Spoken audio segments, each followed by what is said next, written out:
For the record, my name is Tania Fernandez Anderson, the District 7 City Councilor. I am the chair of Boston City Council Committee on Ways and Means. This hearing is being recorded.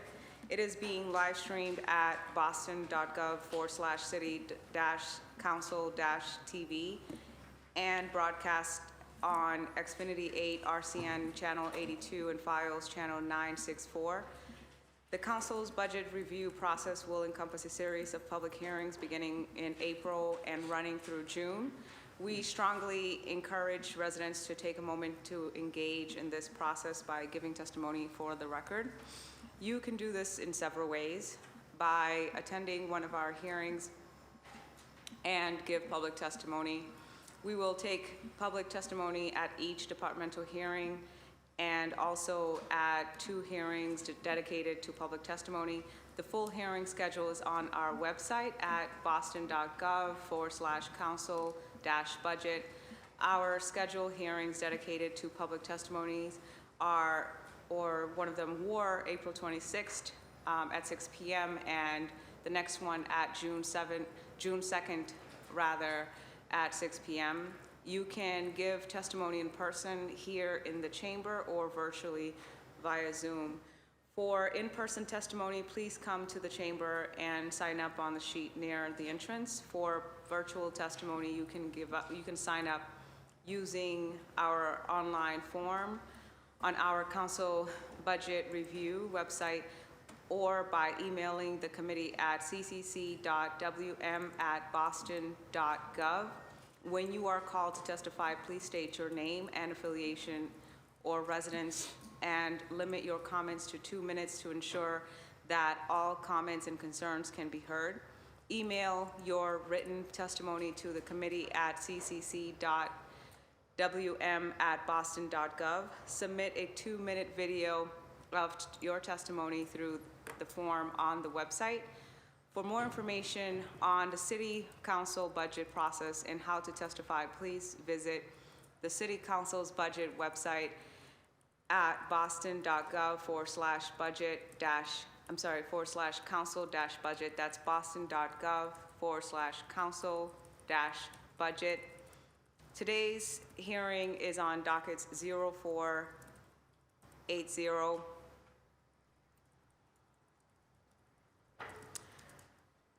to 0482, orders for the fiscal year 2023 operating budget, including annual appropriations for departmental operations for the school department and for the post-employment benefits OPEB. Docket 0483, orders for capital fund transfer appropriations. Docket 0484 to 0486, orders for the capital budget, including loan orders and lease purchase agreements.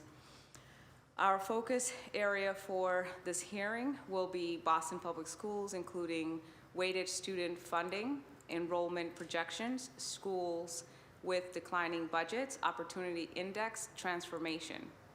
Our panelists for today's hearings are Nathan Cooter, Boston Public Schools Chief Financial Officer, David Bloom, BPS Deputy Chief Financial Officer, Dr. Anna Tavares, BPS Elementary Superintendent, Dr. Linda McIntyre, BPS Secondary Superintendent, Megan Costello, BPS Senior Advisor. I am joined today by my colleagues, Councilor Murphy at Large, President Councilor Ed Flynn, Councilor Ruthie Louis-Jean, Councilor Julia Mejia. I will now turn the floor to the administration for the presentation. You have a total of 20 minutes. Just wanted to add a correction that we're also joined by a councilor colleague, Brian Worrell, who's stepped away for a second. Back to the agenda or the format of our meeting. You will have 20 minutes to present. You will hear my timer go off to know that it's time to stop presenting. Then we'll go for my counselor colleagues. We will turn to them first for questioning or comments. I will allow you each 5 to 7 minutes, and then you'll hear the timer go off for first round. Then we'll go to public testimony. Again, if you're here and you'd like to testify, please sign up on the sheet close to the entrance or sign up virtually so that we can have your names. And then turn over to a second round of questioning, and if we have time, and on to a third in that same pattern. Welcome and good morning, everyone. To the administration, you now have the floor for presentation. Thank you very much, and good morning, everyone. I'm happy to be here and have the opportunity to present the FY23 budget for the Boston Public Schools. As Councilor Fernandez-Anderson mentioned, my name is Nate Cooter. I'm the Chief Financial Officer for the district. Today's budget presentation is on school budgets, which will include a discussion of both the big picture, the new investments we're making to implement a quality guarantee at every school, a look at the broader challenges facing our district and impacting individual schools, and also an opportunity for us to share with the community exactly how school budgets are built, how we allocate funds, and how we differentiate funding based on student need. BPS has a progressive, student-centered funding system that is a model for districts throughout the country.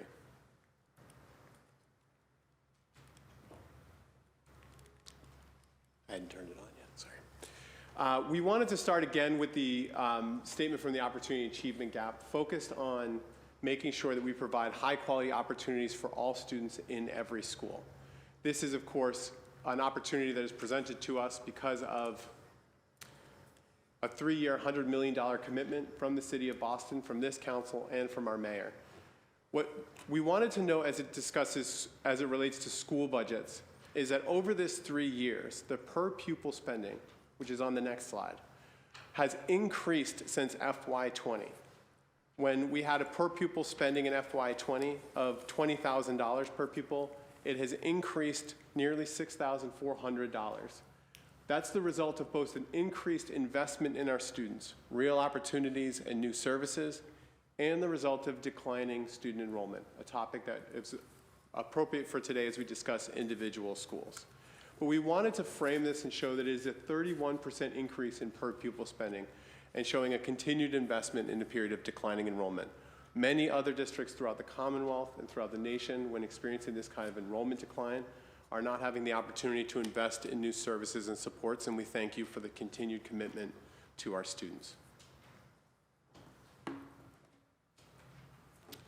As I mentioned, we've been going through a period of continued enrollment decline. On the next slide, we show total enrollment decline throughout the district. Over the last 5 years, we've had a rough decline of about 7,100 students. That trend began before the pandemic, but it has certainly accelerated in the last 2 years of the pandemic, where we've lost nearly 2,000 students per year. I want to note, and I'm going to say this multiple times probably throughout the morning, but what we see is fewer students enrolling in the district rather than an increase in the number of students who are leaving the Boston Public Schools. So what we're seeing is particularly pronounced in the elementary grades, which is highlighted on the next slide. What you see is the decline in enrollment has been in the early grades, K2, K1, K2 through 5, and indicates that we are anticipating multiple years of continued enrollment decline as those cohorts move throughout the system. We have not seen an increase in students exiting the system. We have not seen an increase in families choosing other options. Rather, we are seeing broader demographic trends. Broadly speaking, the number of students in the city has decreased overall, which has meant our share of students in the city through Metco, charter schools, private schools, overall, our share has gone down, but that is mostly driven by the overall size of the population decreasing, not an increase in enrollment in those schools. I mentioned before that we have a progressive funding system that is student-centered. We refer to it as weighted student funding, or WSF. The fundamentals of our system means that the number of students at a school multiplied by the weight, or the amount of money per pupil for that student characteristic, equals the school budget. This is meant to be a transparent and predictable funding system so that every school, every student, every parent understands how the basic allocation for a school is built. The weights are listed on the next slide, and I know I'm going very quickly, but we want to get to your questions. We have categories of weights that go across grade levels. So students at the younger grades receive more per pupil than students as you age up. That is correlated with the class size that increases as you go. We also fund based on students with disabilities. So if a student is in a special education program and needs additional supports, they receive additional funding. English learners, students at high risk, which is an academic measure, opportunity index funding, which is based on some neighborhood-based characteristics as well as individual student characteristics, and then economic disadvantage. We fund students more if they are experiencing homelessness or poverty, and the final categories are programmatic supports. We allocate additional funding to students in inclusion settings or vocational settings. The important thing to note is that these weights are all additive, meaning if a student is an English learner in a special education program and is also experiencing homelessness, they will receive all of those weights. You know, it's not just a single category of which a person or student could exist. The weighted student funding allocation is one portion of the funding that goes to individual schools. This is the enrollment-based funding and is one that has been the subject of a lot of concern and focus over the last few years. But we continue to fund schools outside of weighted student funding in a number of categories. The first, our Foundation for Quality, or our Quality Guarantee. We have really increased the number of positions and the funding going to individual schools to guarantee a baseline access to opportunities and services. This includes now social workers, family liaisons, nurses at every school. Through the support of this council over the last few years, we'll talk about it more, there has been an increase in those guaranteed positions at every school. They also receive programmatic supports if there's specific targeted special education program needs. Special education coordinators and program strand specialists at schools. Those are allocated outside of our weighted student funding model. And then there's also support given for schools through our entitlement funding. So schools will receive Title I allocations based on the number of students experiencing poverty in their school. And some schools receive IDEA, which is federal funding for special education students. They'll receive that allocation based on their overall special education portfolio. And then finally, as is a topic for this, we provide additional allocations to schools that are in turnaround or transformation, our categories of schools needing additional academic and support to be able to improve overall. Councilor Mejia referenced the next slide I wanted to show, showing the cycle on the last hearing, which shows the cycle that happens with an enrollment-based funding system is something that our schools have experienced over the last few years, which is because of enrollment decline, schools will see an enrollment decrease, which then leads to a reduction in staffing and programs. And then because there's reduced staff and programs, there are fewer students who are picking the school, right? If you have to cut your band program or you have to cut a teacher that everyone likes, then you're going to see fewer students enroll, and the cycle continues. What we have done over the last few years to break this cycle is two major steps. The first is during the pandemic, we've done more to hold schools harmless from enrollment declines. This has been an increase in what we sometimes refer to as soft landings. And so we have had less schools adjust their budgets because of enrollment declines than at any other point under weighted student funding. This also creates a potential challenge as we start to adjust our capacity over future years. The second thing we have done, which I'll repeat multiple times because I think it's important and exciting thing that we're doing, is this quality guarantee. We've increased funding for specific positions outside of weighted student funding that is increasing the overall staffing portfolio and guaranteeing certain services at every school, regardless of size or regardless of how their enrollment has changed over the last few years. I mentioned the growth in soft landings. It's a critical thing for us to think about. It has gone from $7 million in fiscal year 21 to $54 million in FY23. So this has been a significant investment in stabilizing the student experience. We think this is critical for two reasons. First, students are experiencing enough instability coming out of this pandemic. They need stable environments in their schools, they need stable staffing, they need stable programming. So what we wanted to do during this period of instability is make sure that the resources are constant in their school. The second thing, when we analyzed the data on enrollment, we noticed that the schools serving students who are disproportionately Black and Latinx and disproportionately special education tended to have the highest enrollment declines in the district, which means that we think this is one way to be anti-racist and to be progressive in our funding of schools is to stabilize this while we as a district and city have that difficult conversation that I've referred to about our total portfolio and the number of schools we need to operate. The last thing I want to talk about is just to preview for you how we have thought about this quality guarantee and how we have grown it in 4 key areas. So the first quality guarantee is around academics and high quality ethnically and culturally responsive curriculum, instruction, and career pathways. This is about making sure that there is interesting and rigorous coursework for all students, regardless of school, grade, or program. The second is an expanding enrichment, access to arts, sports, student government, all of those things that round out the school experience beyond the classroom. We will have a separate hearing to talk about the enrichment efforts, and the team is excited to share with you some of the new programs that we're launching. Facilities is another part of our quality guarantee. This, of course, isn't just about our operating budget. It also goes into our capital budget and how we're investing in our buildings. And then finally, student and family supports, including our expansion of family liaisons. The following slides show 2 things for each slide. The left column is meant to show what we already guarantee as part of our funding system. So these are some of the things that we have built over the last few years or even decade, making sure that we have at every school. The Weighted Student Foundation, for example, includes the principal and secretary. That's not enrollment-based. Every school needs that to operate.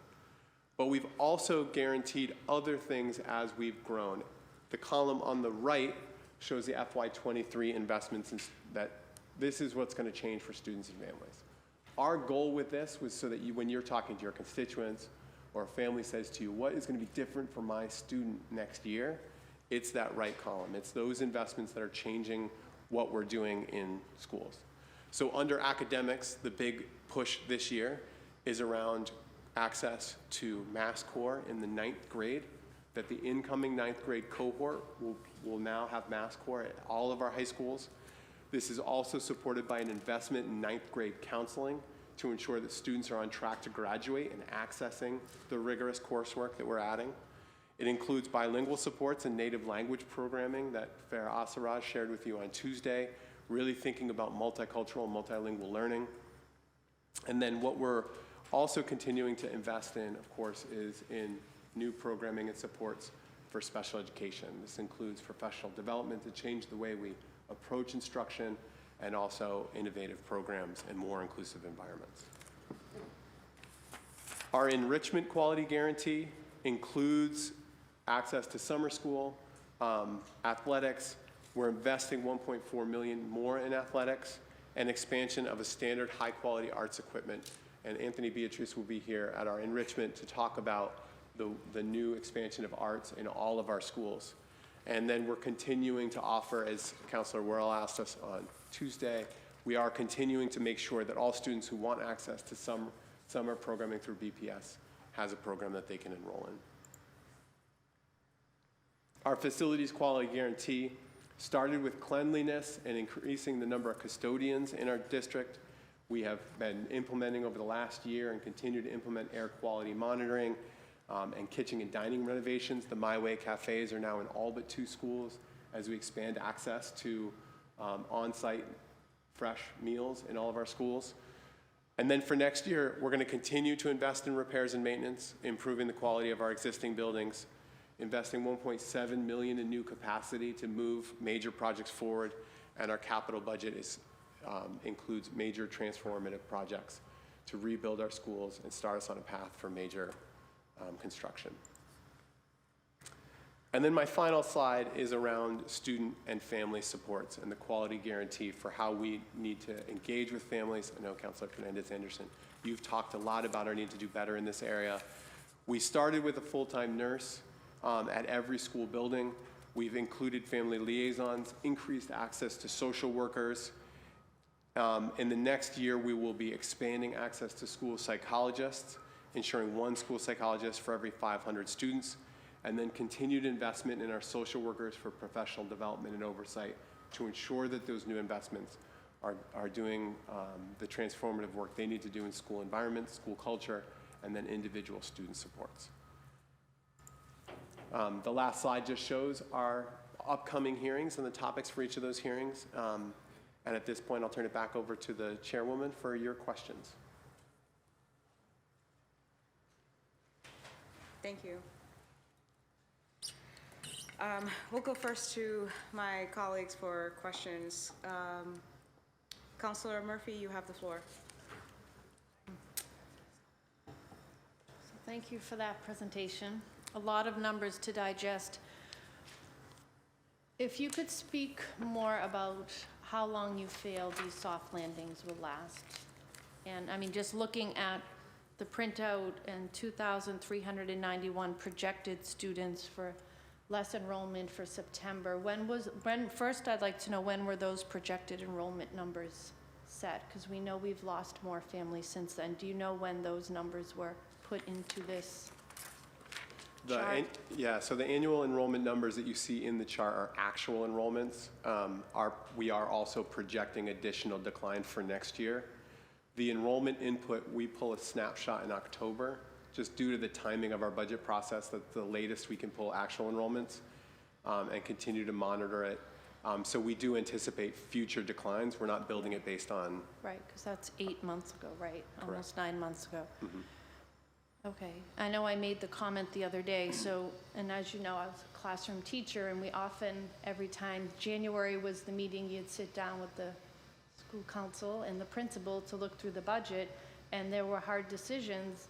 You know, there's gonna be a declinement in 4th grade, we don't need 3 5th grade teachers, and those conversations happen, but so why are we not, like, when there's 402 students in Brighton High, we're still trying to fully fund the school to keep it open? I mean, that's what I'm hearing here, not just for Brighton High, but across the system. Yeah, great opportunity for us to clarify what we soft landed versus what we didn't. This year we did, if a school had 4 4th grade classrooms, but they only had enrollment to support 3, we did work with them to close that capacity and reduce that staffing. So we did see core staff decreases across the board. And in particular, we saw a decrease because of the closed schools, the 2 closed middle schools and then the Jackson Man. What we're soft landing here are non-classroom support staff. And so oftentimes in weighted student funding, if you have a decline of 5 students, you wouldn't necessarily be able to close a classroom, but your budget would go down and you'd have to cut field trips, or you may have to cut partnerships. So those are the things we've soft landed. In terms of how long we think those soft landings will last, I do think we will have a multi-year. When we instituted weighted student funding, we did a 3-year phase-in of soft landings and decreased that. But we're also launching a Reimagine School Funding project that we're hoping to engage citywide on to discuss how do we address the declining enrollment, how do we address the quality guarantee in the context of these soft landings. And do you have that data somewhere where we have a list of the 125 schools, how many are under-enrolled, but even deeper, because you may have a school K-5 where some of the grades are under-enrolled, not all of them. Do you have it by classroom, by grade level, For under-enrollment across the district? Yes, two things about that. You mentioned Brighton High being at around 400 students. There's the under-enrollment where there are empty classrooms, physical classrooms, because there's available space in the school and the school could grow. That is often hard to calculate due to classroom utilization and assumptions you need to make around the size. We do have, for K-8 schools in particular, what we call configuration maps that look classroom by classroom and estimate how full they are. that is used as part of the planning process with individual schools so that you can see when you have a half-full classroom and then estimate its impact on that school. Is that also where you decide where programming will fit? If we need to put a behavior lab or a different, like a bilingual course? Absolutely. The same. It's the combination of the configuration map and then the floor plan of the school, knowing how many classrooms are in an individual school. Okay. That's all I have for now. Thank you. Thank you, Councilor Murphy. Councilor President Eflin, you have the floor. Thank you, Madam Chair. Thank you to the panelists for being here. I had a couple questions. I know you expanding funding for Wi-Fi accessibility for low-income students. How are you doing that? Are you doing that through assistance at their house for Wi-Fi expansion, or what's the process like? Yeah, there are a couple different programs that we've had, and really kudos to our Office of Instructional and Information Technology for the incredible work they did in the pandemic to roll out Chromebooks and Wi-Fi across the district. The first is through the Internet Essentials program. We've set up a team to help support families enroll in Internet Essentials, which is a low-cost broadband, our high-speed internet access in homes. We also have identified vouchers for the cost of that. It's $10 a month, but for families that can't afford it, they can get a voucher to cover the cost. And then in some cases, we have families who couldn't get access for whatever reason and needed hotspots. And so we worked to, and the city team was incredibly helpful in this as well. We got those mobile hotspots, and we would deliver them to families who needed them throughout the pandemic. I think that was a great way to ensure that students had access to the internet. Just as a quick follow-up, I have constituents in Chinatown. If one student is on the internet and then their sibling wants to get on, one of them almost gets kicked off because of the lack of internet accessibility. So who would I call at BPS so that someone could give me some type of assistance so that second child is able to get equal access to the internet? Instead of, trying to figure out the whole system, all I need is a person that I can call, and that person will help that family get instant access. Is that right? Yes, Counselor, you can always call, IGR, and we can make sure folks are connected to the right place. I will say that individual schools can certainly help students if they need access to the internet or if they're having any problems with the internet. The schools can work with the family and also then work centrally with our Office of Technology to get the supports needed. Okay. The amount of money that went up per student went up from like $20,000 to $27,000 to $26,000. So for students with disabilities, does that mean the money went up, obviously, but does that mean services provided to that student and their family, resources, those resources went up also?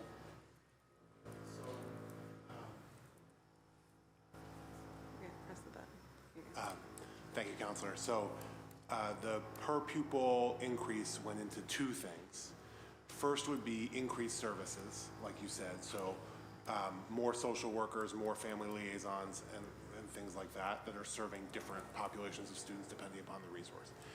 The second thing that happened is with declining enrollment, our existing staff and non-personnel dollars are now spread across fewer students, leading to students experiencing lower ratios in their interactions with staff and more per pupil dollars for things like supplies, field trips, contracts, etc.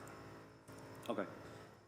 We have a nurse in every school. We have a custodian. The custodians play an exceptional role in the schools, as we all know. The real unsung heroes in the BPS system, as far as I'm concerned. So we have a nurse in every school, a custodian in every school. How close are we to getting a social worker in every school? We have that. That's what Yep. we're there now. We have every school has a full-time social worker, at least one full-time social worker. At the school? Yes, at the school. For schools that are across 2 sites, they might have one social worker who goes between the 2 buildings. But every school community has at least one full-time dedicated social worker. Okay, here's my request. If a school has more than one building, let's get a social worker in every building. That's the request from the council president. And then my final question is, I'm unfamiliar with the term soft landing. Can you just explain that to me? Yeah, the soft landing term started from the idea of an enrollment decline led to a budget cut, so a decrease. And so rather than having the full drop, we would soften that decrease. That's where the term came from. But it's basically, if you have a certain percent change in your budget that we don't make you take the full cut, we would supplement part. So it refers to supplemental funding outside of weighted student funding to cover and help a school transition to a different capacity. Okay. Thank you, Madam Chair. Thank you, Council President Flynn. Councilor Lujan, you have the floor. Thank you, Madam Chair, and thank you to the administration for BPS for being here.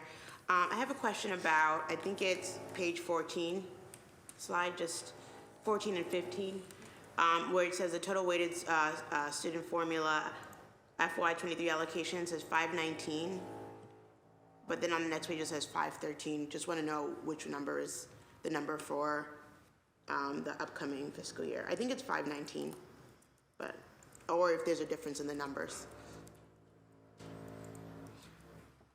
But you can get back to me on that question. If you look at page 14 and 15, there's a discrepancy in how it's listed. The second question I have is also on this chart, and some more important questions. So we look at the per pupil allocation increase for English language learners, who are about 30% of the, if not more, 30% more than that, right, in recent years, more than 30% of the BPS population.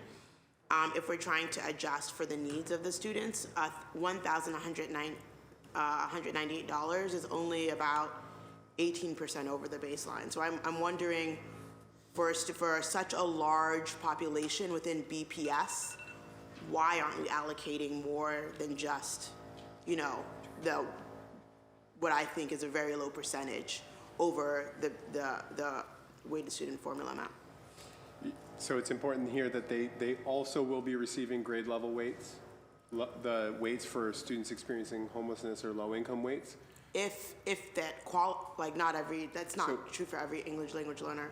For the grade level weights, it's true that they get all of those weights. Mm-hmm. So the English learners, they get a large portion of the grade. So that $49,000 in the first line, 30% of that funding is going to English learners. And so the additive amount of money that you see for the English learners in this case has to do with the cost of providing services in an SEI setting, and which has a lower class size.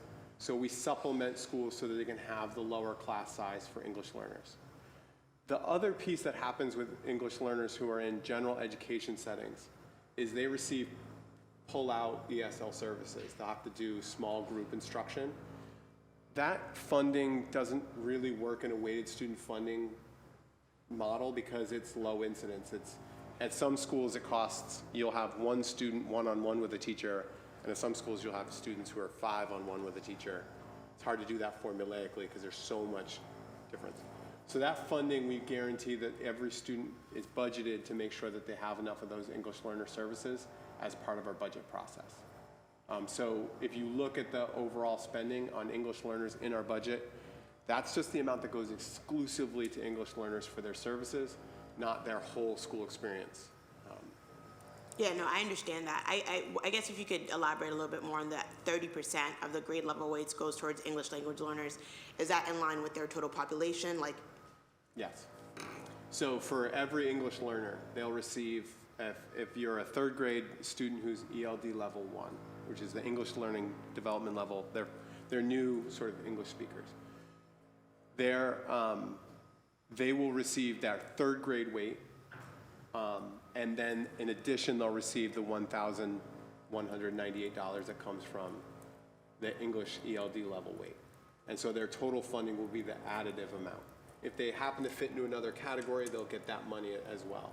So you're saying that the third grade weighted student formula amount for a non-English language learner just baseline is different from that of a non-English language learner without considering this additional $1,198?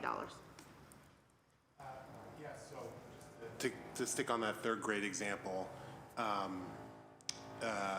third grade student who qualifies for no other weights brings their school about $6,000, rounding slightly. A student who's an English language learner brings their school a little more than $7,000 per pupil because they get that third grade weight, and then they also get the English learner weight, which in K to 5 is another $1,100. So their funding level is about 16% higher, the amount of sort of funding they're bringing into the school than it would be if they weren't an English learner. But that's what I'm saying. That's what I'm saying is the issue. I'm saying that the issue is that that is not in line with the percentage of ELL learners who are actually part of BPS, right? So if we are trying to target resources and we're saying it's only 16% on top of what the standard is for any student, you know, whether English language learner or not, on top of that, it's only 16%, when they comprise such a big part of BPS, is what I'm saying. I'm saying that we need to allocate more money here. Second question is regarding declining enrollment when it comes to BPS in general. Thinking about this as an opportunity, is there an opportunity here for expansion of, you know, I have friends who have young kids and they're deciding on K0 options. Is this an opportunity for us to really lean in and ensure that we can guarantee K0 seats, get parents and young kids into BPS sooner, and that can help with enrollment? Where are we there? Yes, absolutely an opportunity for us to think about that. Part of our strategy around reconfiguring some of our K to 8s to be K to 6s is the opportunity for us to, instead of having under-enrolled 7th and 8th grades in those schools, we can use that same classroom space now for K0 expansion and K1 expansion. So that's part of our reconfiguration strategy, and I do think that's something we need to look at. I think the other thing to note is we need to do a better job of letting families know that there are available seats in K1. I think I said this the other day, but you know, the belief is that it's impossible to get a K1 seat in BPS, so families start leaving the city, leaving the district. But as enrollment decline has occurred, it does open up more seats, and a higher percentage of families can get one of our great K1 seats. And I think the other thing you should know is our Welcome Services team has been investing a significant amount of resources into making sure families know about those opportunities in multiple languages and multiple places. I often joke that I think we should provide a BPS onesie for every baby born in Boston and start them early, right? I mean, this is part of our strategy, has to be about connecting with families before they're even eligible for BPS. No, I think that's great. I mean, I've said this before. I think one of BPS's probably biggest challenges, failures, is the communication on what you're doing well. My friends, you know, in the group chat, they were surprised when they actually got seats for their kids. Yeah. And so this dovetails into a related question, is that, yes, there's declining enrollment, but there are also, is that my time? Is that my time? Yes. Okay. I have some more questions that I'll return to around mental health and in another area that I'll second round. Thank you. Thank you. Councilor Mejia, you have the floor. Good morning, everyone. Good morning. Yes. So first, I just want to say thank you all for being here, and thank you to the chair. You know, I think it's really important for me to just kind of like just level set a little bit. You know, last night we heard about what happened at Mission Hill, K through 8, and I'm not trying to derail the conversation, right? Because I know we're here talking specifically about declining enrollment, but I think it's important if we're going to be talking about recover, we need to think about how our budget reflects how we respond to these situations in ways that when we're redistributing families, that we're taking into account the social and emotional and traumatic experiences that a lot of our families face when we are reshuffling and closing down schools.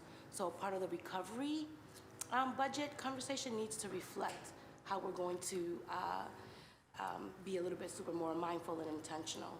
So I'm just curious, before I move on to my set of questions, if anybody wants to respond to the recovery aspect of it and reimagining how we're going to support families so that when they do return or end up somewhere else, they're doing so in ways that are trauma-informed.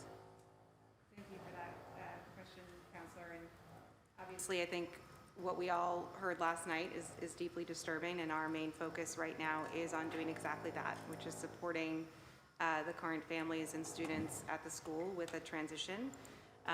We are having a family meeting tonight that will walk families through some of the options that they have. We're putting a transition team together. We have a crisis response team at the school today.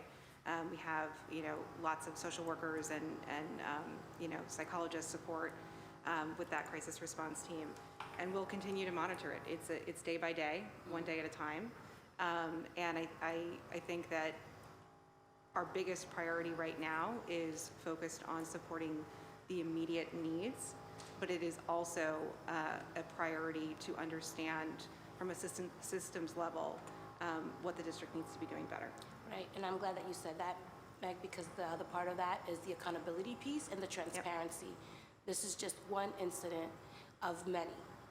And we're going to be hosting a hearing specifically around the sexual assault and harassment that's been happening in our schools chronically for years now. And then there's an opportunity for us to look at what we could be doing differently to respond. But before we go into anything further, we talk a lot about the opportunity index that you're using to make funding decisions and programming changes. But can you just explain to people, for those who are listening in, what that is? And briefly, because I only have 7 minutes today. The Opportunity Index is a tool that we designed internally with the Boston Public Schools and the Boston Area Research Initiative, BARI, to measure and quantify schools that serve the highest concentrations of students in need. And so it incorporates a range of data factors that are outside of the school's control, but also predictive of students' academic. Great, thank you. So then I'm curious, right, that we see schools who are ranking higher in terms of the opportunity index, but they're also seeing a decrease in funding.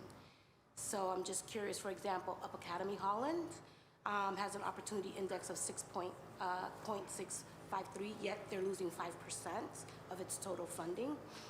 The Higginson is the opportunity index is at 0.713, and it's losing 6% of its funding.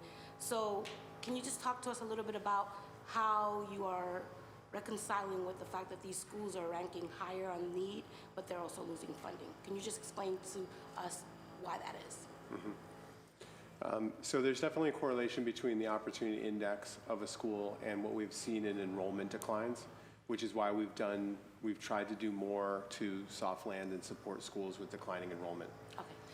In some schools, like the Holland, I don't know the Holland specifically, but where you see a budget decrease, it's often because we are changing the programming or closing core classrooms while trying to maintain the overall sort of opportunities and programs at the school. So, and then we're seeing there are 6 schools with opportunity indexes that are 0.8 or higher. Mm-hmm. These are our most needs. Mm-hmm. The Higginson-Lewis, Higginson Inclusion School, Community Academy, the McKinley Prep, McKinley South End. McKinley, is one of my schools. Mm-hmm. So I'm just curious, and we're only really seeing some modest increases in spending when it comes to these particular schools. So I'm curious to learn, how are we funding to meet the needs of the moment in terms of addressing the deep inequities that are at play in the system? Like, basically, what are we doing to ensure that each of these schools has on-site job coaches, full-time, non-floater school social workers, school psychologists, full-time librarians, mental health curriculums? Like, talk to me a little bit about that, because I do have a few more questions, so talk to me just a little bit? Yeah, so the opportunity index in this case, when we thought about the quality guarantee position, often was used to prioritize the order in which we rolled out new services at schools. So in the case of our highest need schools, they were prioritized for My Way Cafe, or they were prioritized for the first year of social worker rollout. So you may not see as big of an increase this year as they would have come in prior years because we rolled out that quality guarantee earlier. The McKinley is a non-weighted student funding school, so their funding is determined in a different sort of process than weighted student funding. Okay, so this is my last question for now. And I know we're talking about schools with declining budgets in this hearing, but I'm also curious about some of the schools where the budget is only increasing by a little, despite some of the recent changes to the administrative plan. So in regards to the Shaw in particular, because you know that's another school that I have been yapping about, I understand that there will be a 4th grade class that is upcoming for the school year, but I also noticed that the Shaw's funding is coming from external funding. Does this reflect the district's commitment to supporting a 4th grade option as promised? And you know, I'm gonna do a little deeper dive because what I'm noticing is that there are some investments that are coming from external sources, and those are just kind of like one time, and then there's some investments that are coming from the city. Mm-hmm. So can you just explain to me if this is an indicator that this promise is just, I need you to, go ahead. In the case of the Shaw in particular, the issue is actually just one of timing. Because of the timing of the decision to allow them to go to 4th grade, the budget documents that you see don't include the staffing for those 4th grade yet, but we're working with the school to add that staff and their budget will be higher once we finish adding in those postings and getting those jobs posted. So that's sort of the issue with the discord at the Shaw in particular. So I don't have the latest then. It's still being done. No one has the latest, but we can certainly get it to you once so we have the that, update. that would be important to have, like, for so the that Shaw. we can ask questions that are legit. Yes, Thanks. for everyone else, it should be the latest and greatest. Okay, thank you. Thank you, Councilman Mahir. Councilor Worrell, you have the floor. Thank you, Madam Chair. Thank you to the panel. Just a few questions. Can you talk to me about what progress has been made in transformation schools?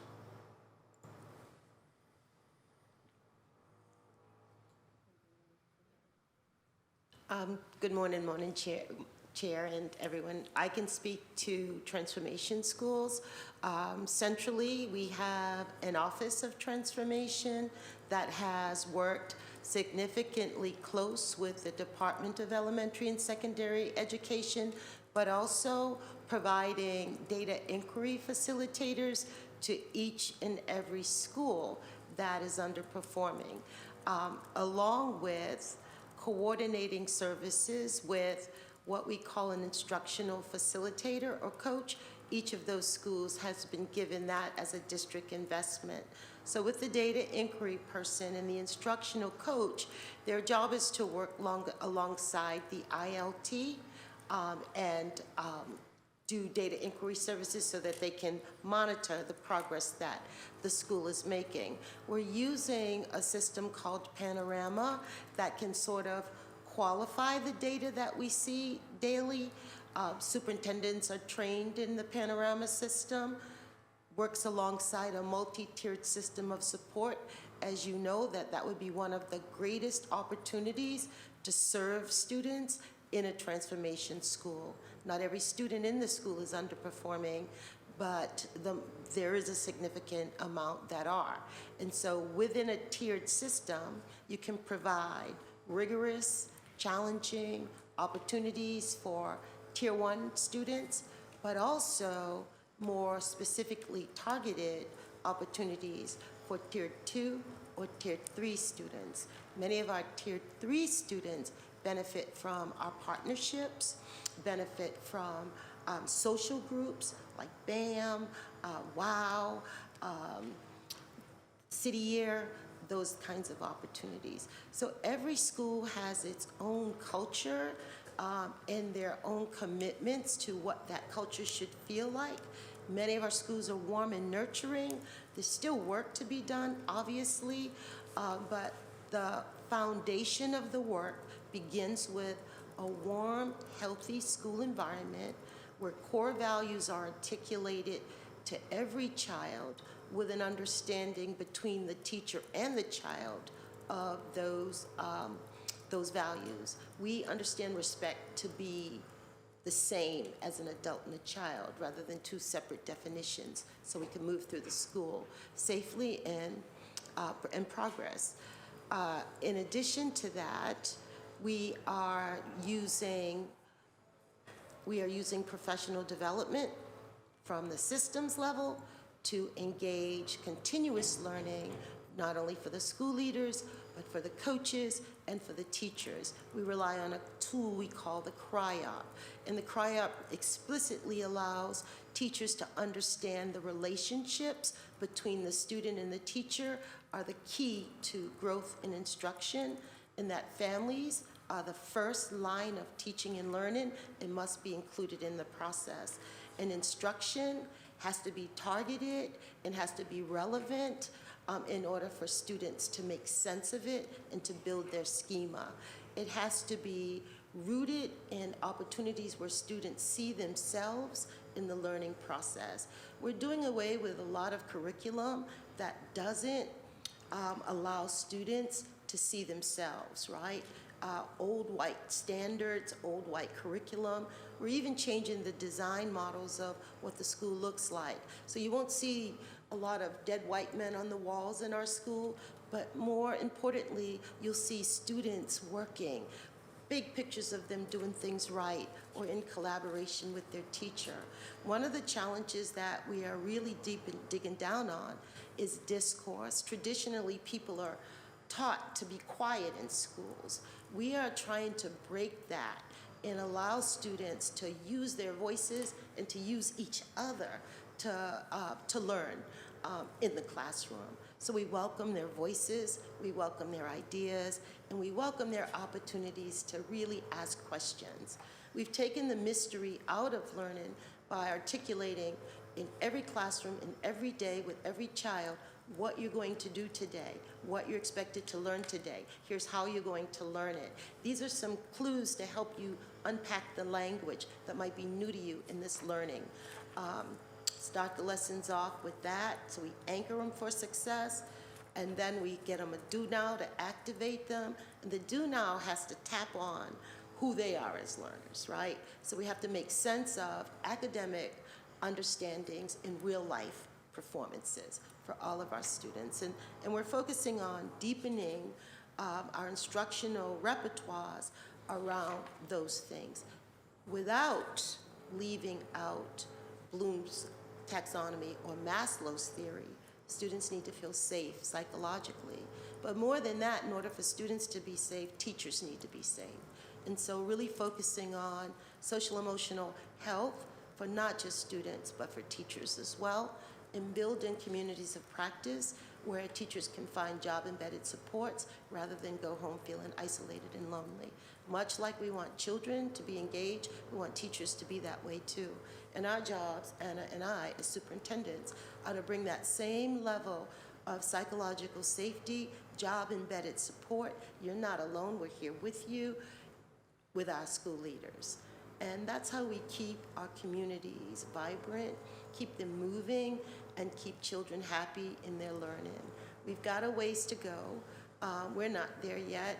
Oftentimes, initiatives come at the same time, and so we have to back up to go forward.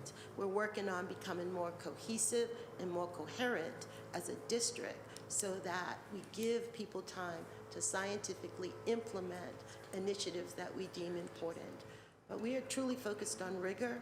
All of our high schools, I'm speaking about 7 through 12, are engaged in pre-AP, AP, IB, or innovative pathways for our students, or college and career pathways. Even our alternative schools.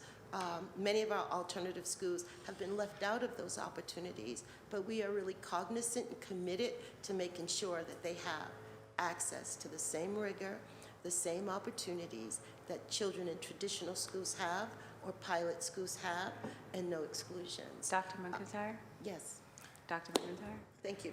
I can listen to you forever because your voice is soothing and you're A beautiful. lot of great I hope I initiatives. get No, to- a lot of great initiatives, a lot of great programs. Your and time is up. I'll give you. my two- time is two- up. One more question. Dr. McIntyre wants 8 minutes. I can talk. You can have 2 more minutes to ask another question. All right, thank you, Madam Chair. Can we talk about can you tell me how many schools are receiving soft landing this year?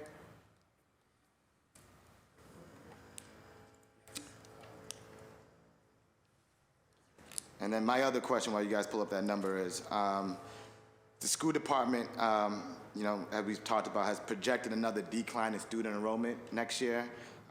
What is the projection for soft landers next year and beyond? And then my last question is, are soft landers and new positions sustainable without federal funds or more increase from the general fund?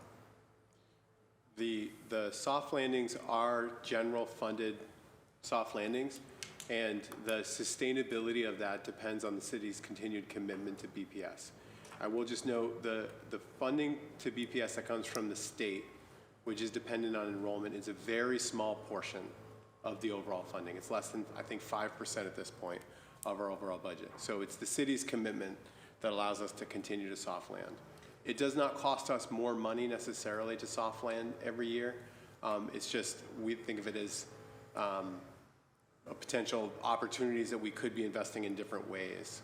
And so I think that's part of our reimagined school funding conversation is how do we as a city want to fund our schools and what goals do we have for our funding?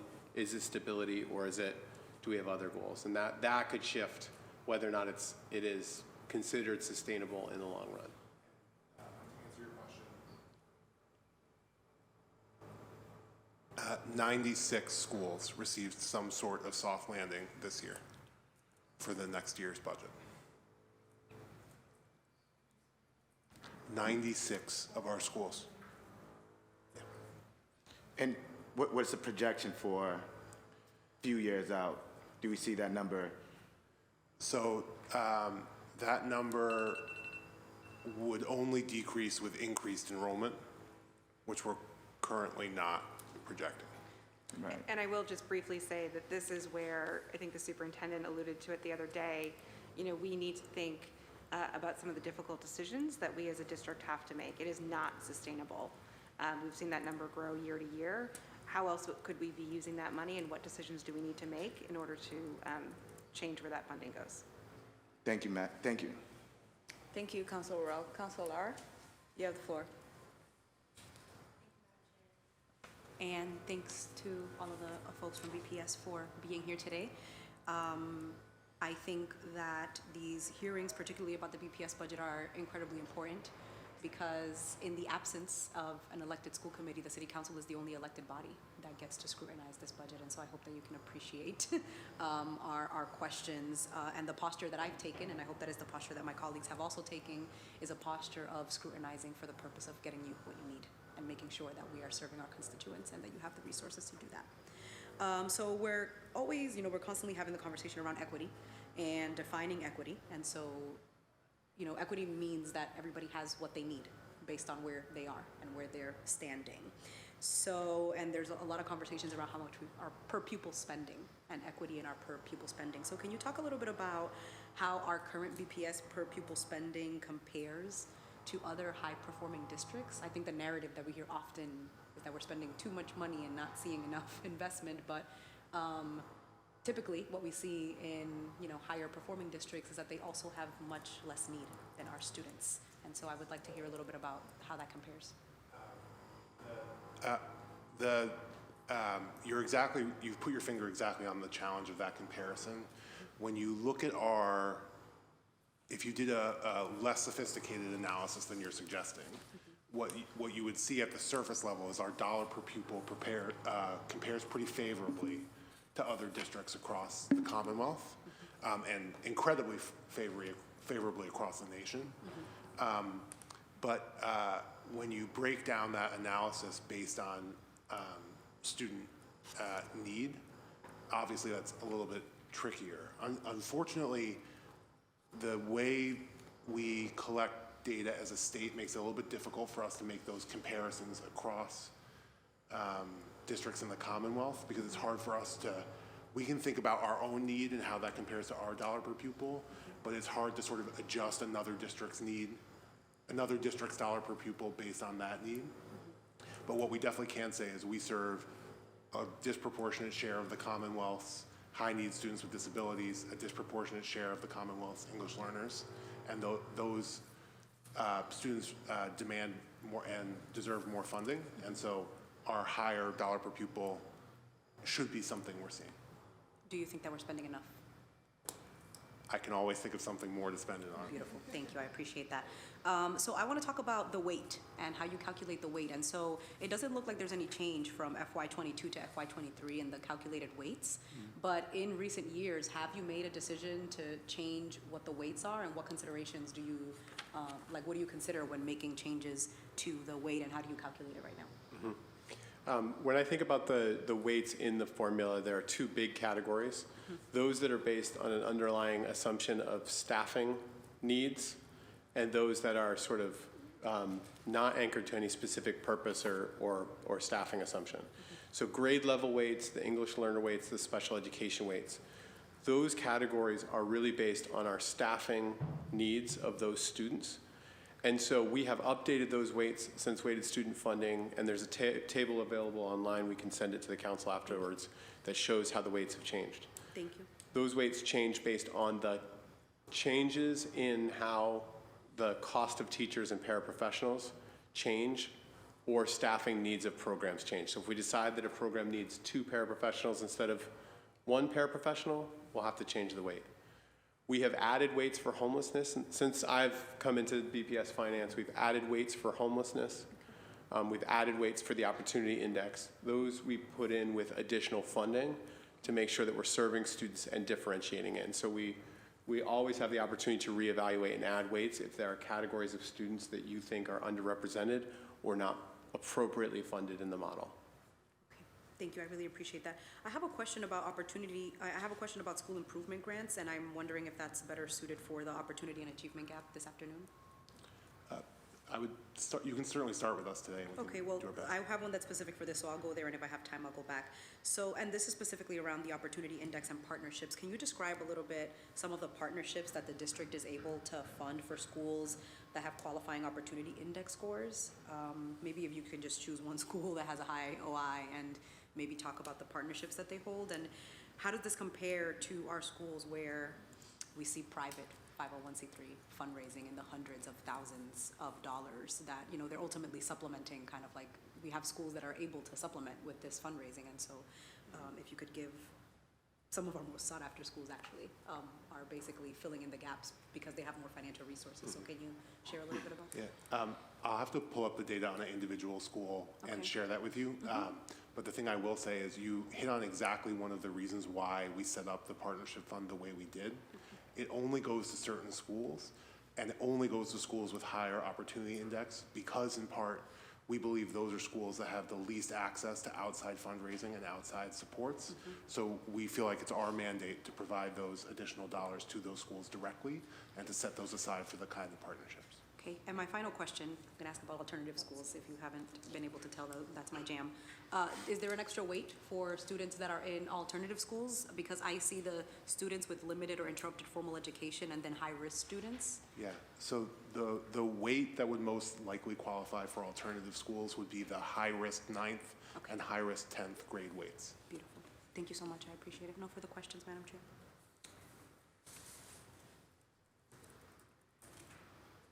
Thank you, Councilor Lara.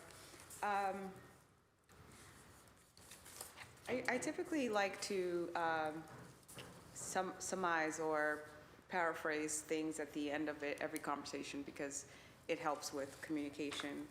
And in terms of your presentation, take me back, and what I'm going to do is I'm going to ask you yes or no questions, and hopefully I can get a better understanding of how you make your decisions.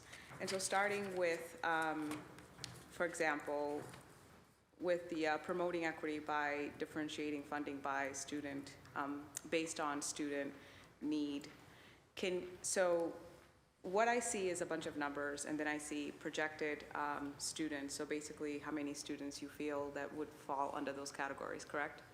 Yes. Okay, and then per pupil allocation means that it's the amount of money that you're going to give per student, Yes. based in each category. Yes. And then the total WSF, what does that mean? That's the total weighted student funding allocation. So it's basically multiply in the first row, the 4,251 students times $6,526. Where's the 4,000? Where are you looking at? Sorry, the 49,000. Did I say Okay. 4,000? Yeah, I can you said read 4. numbers. It's okay, it's okay. So the first level, grade level weights, 49,251 students, multiplied by the per pupil allocation, which is 6,526, should equal the total WSF allocation for that category of students. Okay, so each category deserves a certain amount, and that's how you're basing equity based on the need.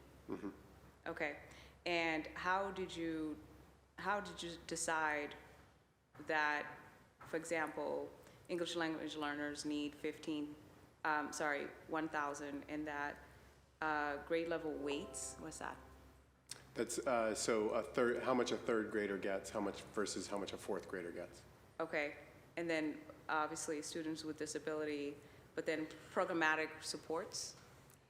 Programmatic supports started as either vocational education, which was additional money going mostly to Madison Park, and then we recognized the need to fund special education students in inclusive settings with more money to be able to provide more supports.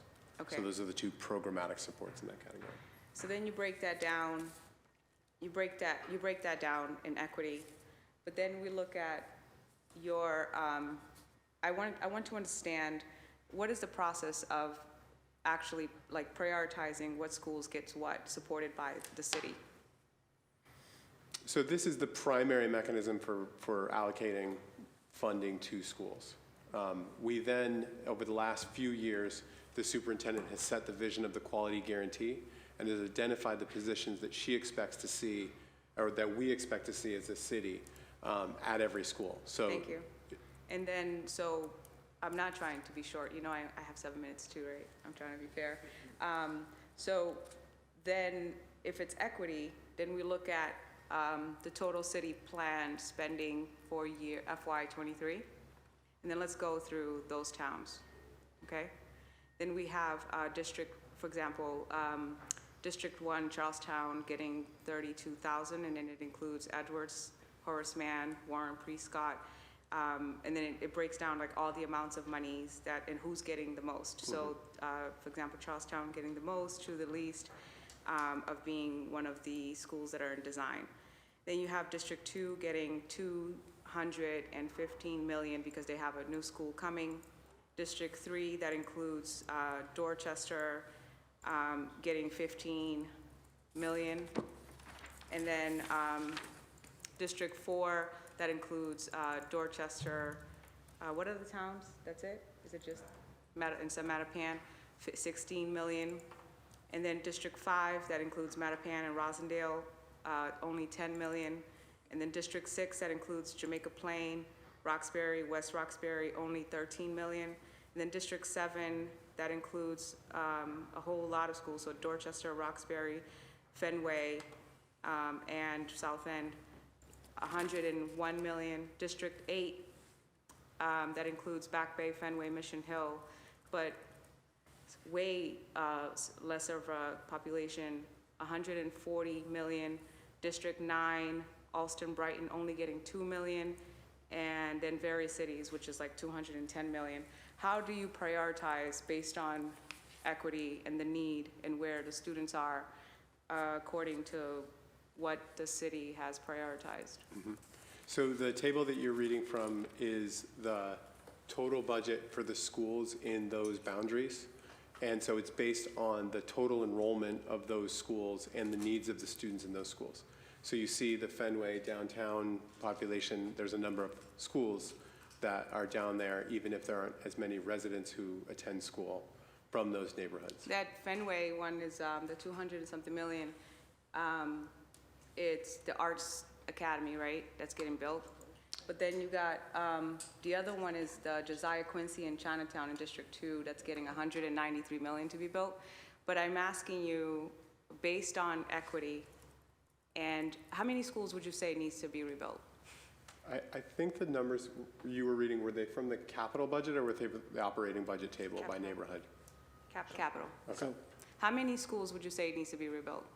We're in, How many schools would you say would needs to be rebuilt? I would say that the majority of our schools need at least major renovations or new buildings. How do you decide which one goes first? So we're actually in the process, I think we've mentioned this, that we're going to come to the city council later this month to talk about our major investments in capital and sort of the framing that we're going to do about building new buildings, renovations, all of that. Sorry, I'm so sorry, 2 minutes. Where would you say that English language learners mostly go? I'd have to look, I don't have that data in front of me. Where would you say students with disability go? I mean, two of the projects that we're prioritizing. We know where they are. We know, right? We know where they are. They're in Dorchester, Mattapan, and Roxbury mostly. So, I mean, they're all over the district. but you know, they're at Charles. are they, Megan? Are they? Yeah, I think we agree on that. I'm asking though, knowing that the majority of the population of the people, the students that suffer inequities go to other schools that need repair. Yeah. We all agree that they need facilities and that they need all of these supports that you mentioned here. This beautiful presentation that we agree with, all the services that Dr. McIntyre mentioned that we agree with. I'm asking on the process to which you prioritize who gets the resources. And so if we are repairing schools where we know are already doing really well, but schools where we are not doing well, where we have Black and brown babies that we know have a lot of academic challenges, wouldn't that be part of the reason why they're not doing well, because we're not prioritizing them? So I think you'll see in this year's capital budget that we are making major investments in new builds, Roxbury, Dorchester, can't remember the other two neighborhoods off the top of my head. Focusing on special education Yeah. through projects for the Horace Mann, the McKinley School. We're completing the Carter project, and then Madison Park being the next phase, or moving on to the next phase of design for that. So, you know, I do think that there is a renewed effort to prioritize high-needs communities in our capital budget. I think you're right to point out historically that has not been how projects have been prioritized. To date, To date, well, I mean, I would say historically, all the way to today. we have had instances. So a great example of us prioritizing high-needs communities was the rollout of My Way Cafe. So we knew that what we wanted to do was rebuild all kitchens in every school. But what the team did was identify and list out all of the schools based on opportunity index scores and started in the neighborhoods that had the highest needs first. And so the last round of My Way Cafe have been in West Roxbury and Rosendale because we prioritized My Way Cafe in Roxbury, East Boston in the first phase. For the rollout of air conditioning, the team has prioritized schools based on opportunity index score again. So they literally have I think we sent this to a counselor this week, but the list of all the schools based on opportunity index score, and we're going top to bottom to make sure that they have access to air quality, air conditioning first. And so I think this shows how us doing it well. And in terms of the major projects, you know, there has to be a balance between the facilities needs, the buildings that are in the worst shape, and then the population that facility serves. And so that's the combination Indy Alvarez and her team have put together a building list that is meant to prioritize based on those two factors. Thank you. I think that's my time. We'll come back for a second round. I'd like to acknowledge that Councilor Braden has joined us. Councilor Braden, we're just in the second round. If you'd like to jump into questions, or we can come back to you once we do the second round again. I'm happy just to listen for now. Okay. Get myself oriented. Thank you. Sounds good. Councilor Murphy is okay, stepping away, and then Councilor Flynn, do you have any questions? And Councilor Louisiane, you have the floor. Thank you, Madam Chair. I just want to continue on with a line of questioning. I had a brain freeze moment, but it was about how BPS struggles with communication and how not that everything is going right, because obviously we're identifying a lot of pressure points, but some things are going right. And we need to do a better job of communicating that.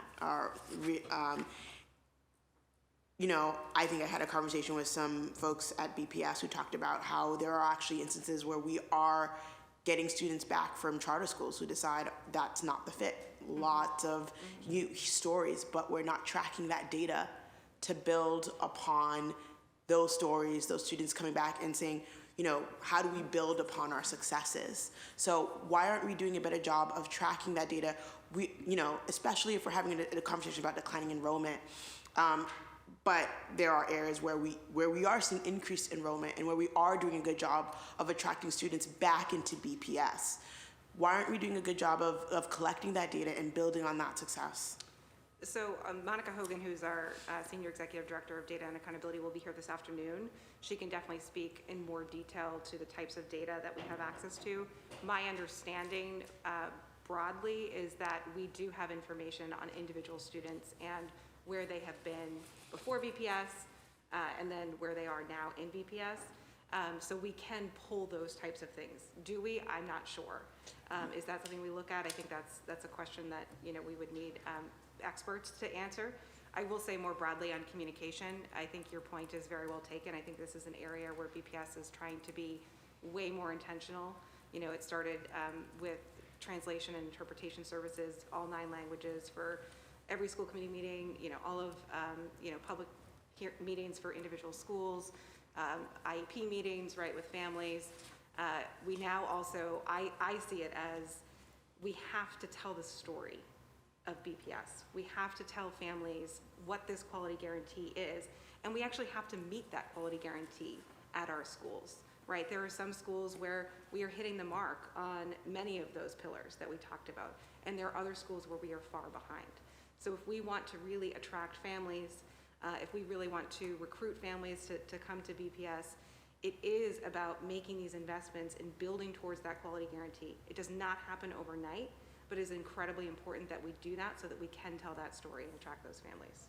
Thank you. Yeah, and I just want to underline something. Translation is so important. Yes. It's important to have, but that's not the work, right? Oh, no. The work really is there's the translations, and then there's how are we actually like meeting people where they are and communities where they are. Yes. Sometimes you sit down on these translations and I'm like, I don't even understand what they're saying, right? Yeah. And I allegedly speak this language. And so I think it's really important that you know, there's an extra mile that needs to happen there. Absolutely. And the second question was around mental health. Like we talked about this the last time around exceeding psychiatrists, the national recommendation, and exceeding that for psychiatrists and for guidance counselors. I'm thinking about how do we think about, and I love that we're exceeding that, right? But there are going to be schools and areas where, especially if you're using an equity framework, especially in light of, you know, what happened in some of our schools experiencing, you know, sexual abuse and those students going on to other schools. What is the framework for thinking about which schools need what when it comes to mental health services? And I am talking about raw numbers here. I'm talking about that are equity based. So if we have certain schools, you know, that have high needs population, that are, you know, whatever it is, they should have that many more guidance counselors. So just elaborate on that. I'll save the longer part of the answer for the hearing on Monday, I believe, on this topic. Mm-hmm. But what I will say is, yes, there is hard data on the number of students and the need of students that goes into the allocations of those resources to schools. It is not just based on one per school or the total enrollment. It's based on the individual needs of school communities. And can you just, give me a little bit of a primer to tease into what Monday will? Sure. So, for example, for social workers, the differentiator was decided to be based on the number of low-income students in the school. But for school psychologists, there's a number of factors. I'm sorry, I'm not going to get them right of student need that go into the school psychologist allocations. So you might see two schools that are the same size. One gets a psychologist 2 days a week. The other school gets a full-time psychologist. And that's based on the needs of the students who are in that school community. It may be also helpful to know that in particular examples of a crisis in a school, I was lucky enough to have led the Rafael Hernandez School for several years. And when we faced particular crises in our community, we absolutely relied on our community, meaning the schools within the community, to also send their staff, whether it's social workers or a psychologist, in order to really support the needs to go through that crisis with the community. So this community idea of also supporting one another doesn't exactly fit the formula for the maintenance of the staff within each building, but I think those are one of those stories that are never told that you're really tapping into around how do we then really support one another around this work to support children and make them the priority and their families the priority when we have neighboring schools that have the staff that could come in and also support us and each other. And if I could just add very quickly, hub school communities. And as a founder in Boston of a full-service community school, I was able to articulate all of those supports through the hub school model. What school is that? Sorry, I should know At you the by. At the Burke High School was the first high school to become a full-service community school. We now call it Hub School. And as a result, relationships with Boston College, relationships with Leslie, relationships with Simmons brings me 15 counselors in a day as graduate interns. They become part of the community. As a hub school community, I can make a relationship with St. Franciscan's Hospital, and they send me one full-time counselor, licensed social worker for 5 years, and they absorb the costs. So those are the kinds of opportunities that we can engage that are qualitative in nature and less quantitative in terms of the budget. Just relying on social justice in our community as a democracy to help us fulfill the needs of the students and the families we serve. Thank you. I don't have no more time. Okay. Thank you. No worries. Councilor Mejia, you have the floor. And Linda, you're also a Burke graduate. You were a Boston Public Schools student? I'm a Boston Public School graduate. Yes. So you understand this from your own lived experience, which you don't have to go into. I just want to uplift that here. Yes. So yeah, thank you. So I'm just curious if people can talk a little bit more about the partnership funds for schools with high opportunity index. I'm curious, what are we doing to ensure that those partnership funds remain consistent across fiscal years? Quickly, because I have like 1 minute. So the short answer is it's part of our hold harmless policy. Those funds are held harmless and have been with enrollment decline. Okay, and that'll be consistent across fiscal years, right? That has been consistent across the last 2 fiscal years Great, and thank will you. be. And I know that we asked about declining budgets for specific schools who ranked higher on the opportunity index, but I see on page 10 that the turnaround and transformation supports at large is losing $0.4 million, and one of the only 2 categories of student supports funding that is decreasing. And I want to ask, why is this the case when it seems that many of our schools need exactly these turnarounds or transformations, especially in the time of school closing? It seems counterproductive for us to be taking away funding from these transformational supports that could potentially improve conditions before we resort to school closures. Can you just talk to me about that? I believe the change in the transformation supports that you're seeing has to do with 3 of the schools that we are closing next year who would receive transformation supports. So the Jackson Man, the Timothy, and the Irving will be closing next year. Those transformation supports wouldn't have transferred to another school. Okay. So I'm glad that you said that, because one of the earlier slides that you showed, I think you said there was a 31% increase on student funding? Per pupil right? spending. But I'm just curious, is that an investment, or is that just because we've closed schools and now we've had an extra pool of money and those dollars are now just being reallocated? Is it an investment, or is it just a reallocation of those resources? It's the combination of, if we had consistent funding because of student enrollment decline, our per pupil spending would be going up. It's also the case that we have invested $110 million over and above our cost increases, and that's an important part that has led to new resources and new supports for I students. just want to make sure that we're not just moving around the money and making it seem like we're investing when in reality we're just reallocating. So thank you for that clarification.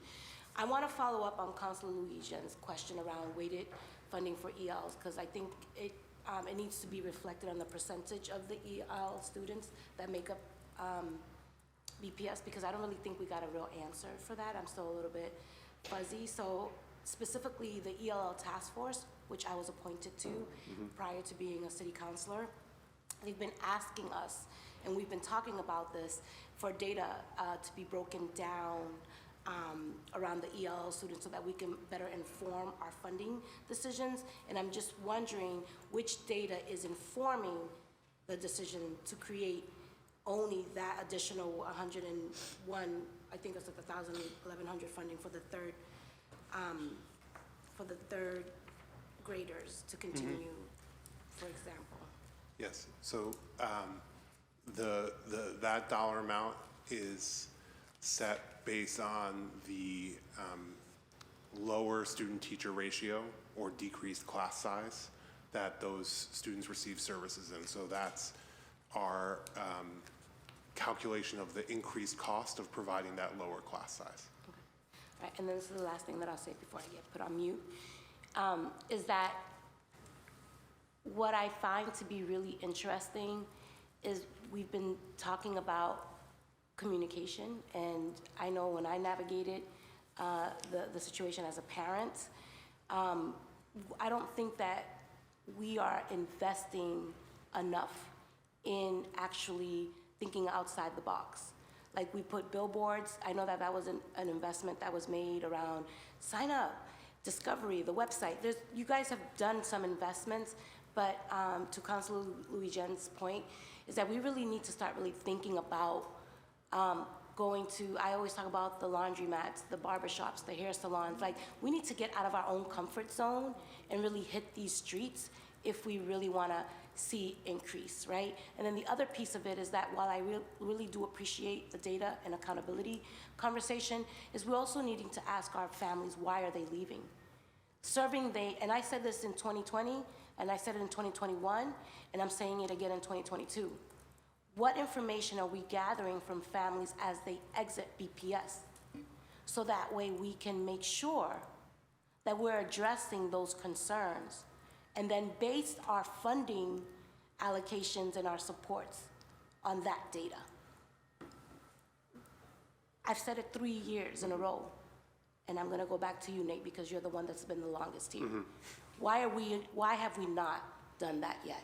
Yeah, we have the basic information about when students leave our district after having enrolled, whether or not they're a dropout, whether they transferred to another district, but we don't have robust qualitative that you're asking for. Right, but I've been asking for that since 2020. And now we're in 2021, 2022, now we're here again. And why have we not made any efforts to get real data from families as to why they're leaving our schools so that we can be more informed about what we're going to do to keep them here? The reality is, since 2020, I mean, really, the efforts we've been doing to communicate with families and to get information about students has been purely focused on pandemic response.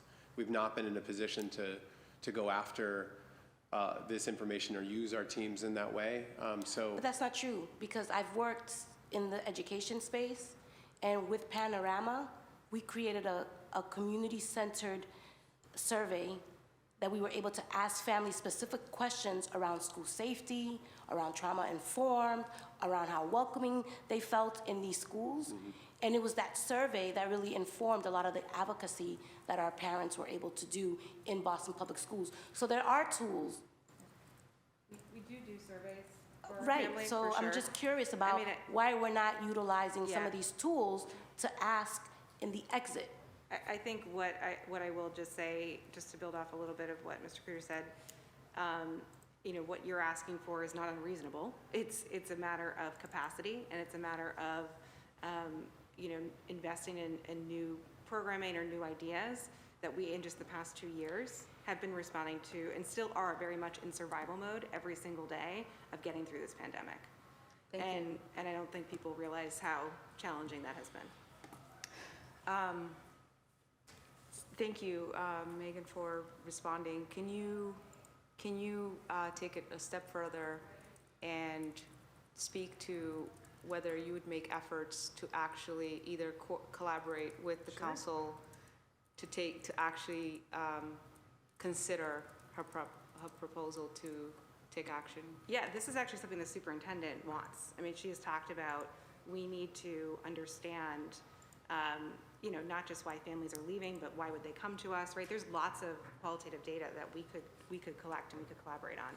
Certainly, not something, it's not because we don't want to do it, it's a matter of how and the capacity and the resources to do it right now. What's the next step? I can talk to the team about, you know, how to make that work, when we would have the capacity to potentially do that.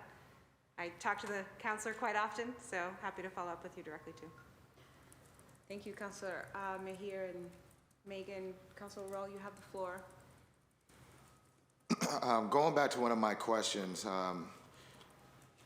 asked, are new positions sustainable without federal funds or more increase from the general fund? I think one thing I'll just say to start this off is, you know, we do have some positions that we've used to fund with ESSER dollars, which is one-time funding. Recovery does take people, right? And so there is an investment in a short-term number of people and positions that we need to help us with recovery. And I'll let Nate kind of build off from there. Yeah, I would just say, I mean, there are definitely positions, and we're preparing for the council at the request more detailed information on ESSER funding and sustainability, but there are categories of investments on ESSER that are positions and will require additional investments if we want them to continue.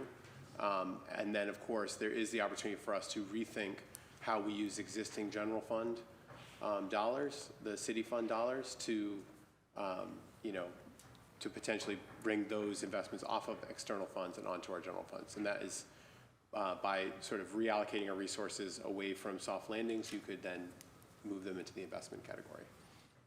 And then can you talk to me about the strategy BPS has for literacy, and are all schools following the same practices?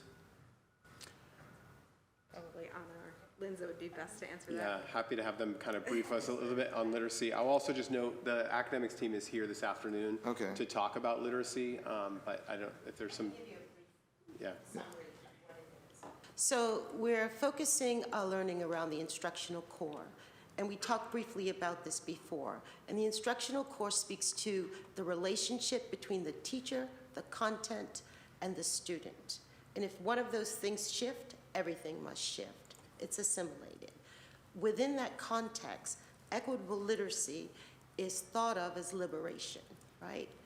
In order for our students to thrive and be successful in their lives. So in order to accomplish that, we must have rigor. We must have complex tasks, not easy breezy stuff, but exercise cognitive muscles. The text must be enabling. Spoke about it a little earlier. Students need to be able to identify themselves in the reading. The text doesn't always have to be a textbook. We can use other literature, poetry. We can use magazines. We can use newspapers to enable students to get to the text. And this is a practice that's amongst the whole? Yes, it's a rollout. We're rolling it out. And so right now, school leaders, instructional team leaders are becoming really foundational in the knowledge. Next year, they will bring it down to the teacher level. So right now, everybody has a broad understanding, with central office and school leaders having a deep understanding. And it'll be nuanced for teachers as we move into the upcoming school year.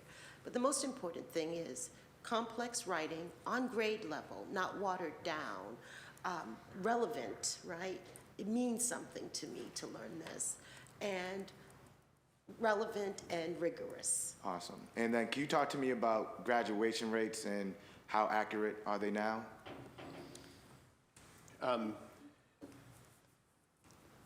I know the issue of the audit findings that we didn't have appropriate controls over our graduation rates. What that was is we did not have accurate documentation or we didn't have full backup for when we had coded somebody as having left the district or having unenrolled for a reason that would not be coded as a dropout.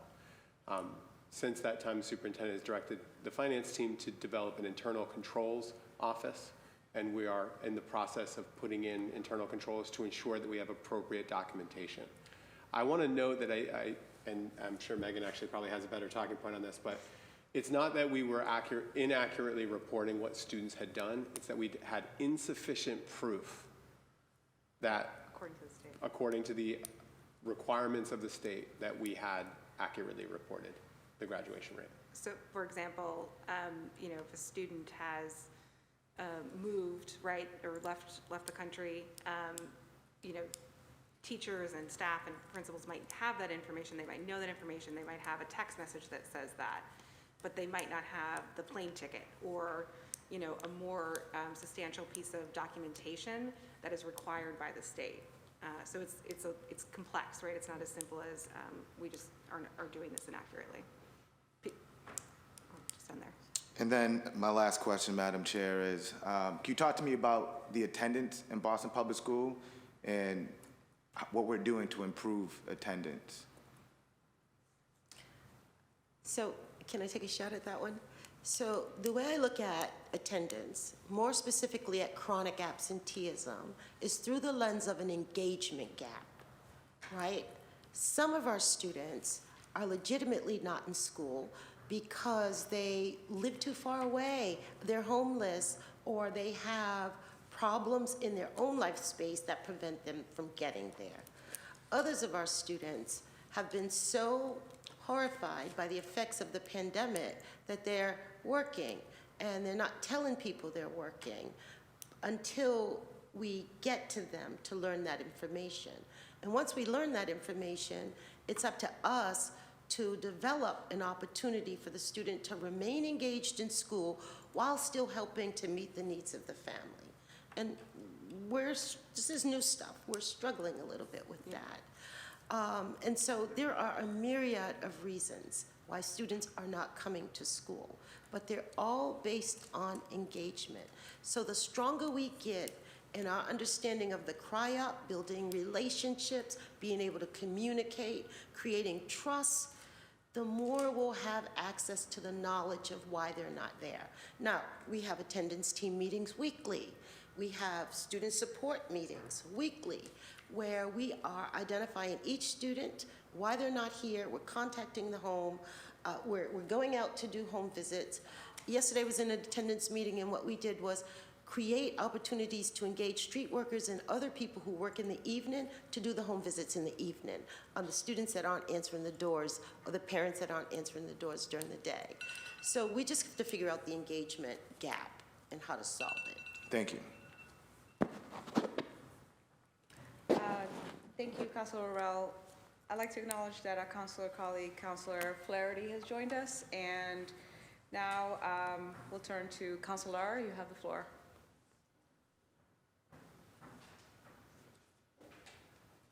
Thank you, Madam Chair. Can you confirm how much time I have for this round? You have 5 minutes. Thank you. I appreciate it, and thank you all so much. I know that we're going to have the hearing later in the afternoon about special needs students, and so one thing that you will learn about me is that I'm a parent of an autistic 5-year-old who is a BPS student, and so that's something that's incredibly important to me and that I want to learn more about. I am really grateful for your answers, and I don't know that my question is about the budget. As I'm hearing you speak, I'm sitting here, right, because I'm a BPS graduate, and you're talking about the Burke and Dr. McIntyre. When I met you at Madison Park, I was incredibly inspired by your vision and your philosophy around education in what a transformative school looks like. And so I'm very happy to have you here, and I hope that you'll be here for the academic hearing so I can know, okay, so I can probe you a little more. But, you know, as a student, I went to the Burke before, I graduated from English high school, but I went to the Burke before I went to English high school, and at the Burke, I was a failing student. And some of the challenges that you're speaking about around living far away, I had to commute an hour and a half to get to school, and if there was a bus that was late, the bell rung and the door was locked, right? And so that, obviously, BPS doesn't have that, that policy anymore, but I don't think we know what is happening with students outside of school, right? I don't know that we haven't grasped, and I'm sorry that I'm getting emotional. When I was in high school, I was living on my own, and I had to go to work to pay to rent a room to put a roof over my head. The problems that BPS is trying to solve is not a BPS problem to solve. We are talking about a community problem. We're talking about stabilizing housing. We're talking about stabilizing the economy. We're talking about stabilizing families so that we can prepare our students and make sure that they have all the external supports and all of the realities they have a baseline reality to show up to school, to learn, and meet, right? We are trying to throw money inside the schools at 7 problems that students are coming into the schools with to solve them inside of the schools, right? And so that's what I'm hearing here. So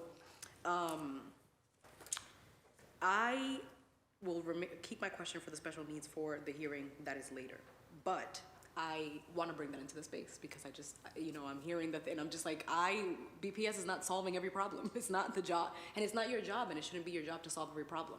And so wanted to bring that consideration for the people who are listening in. And I want to ask a question of all of you, and, you know, with respect to Mr. Cooter. If there was because this is what we can do, this is what the city council can do, this is what we can do for our constituents, and this is what we can do for our students. If there was a line item change on the budget that you think would have the most transformative impact for our students, what would it be? And I would like for each of you to answer that question. Can we answer it this afternoon? I gotta go through it. I can start with a line item addition. Beautiful. Youth harbors. I engaged youth harbors at the Burke High School to support homelessness for our adolescents, and also sent them down to Boston Day and Evening Academy. If we could support youth harbors, then we could support the students in our schools at some level with homelessness. And what Youth Harbors does is exactly what you did. They find that room for the student, and they pay that rent for the student, and the student is then able to come to school.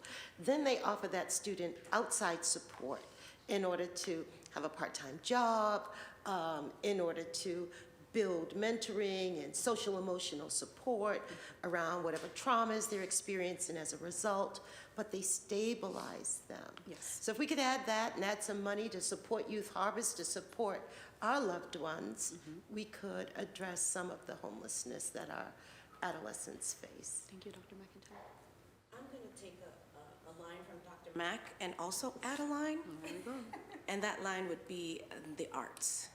So at the Hernandez, I think the thing that I'm proud of many things of that community, but the one thing that I'm most proud of is building out the arts program. It's a dual language school through the arts, and it took years for me to be able to find the line item for performing arts, visual arts, and choral music, which is unheard of to have those 3 focus areas when it's not a school that's arts. So I wasn't BAA, but I was a dual language school that really believed that the arts was an access point.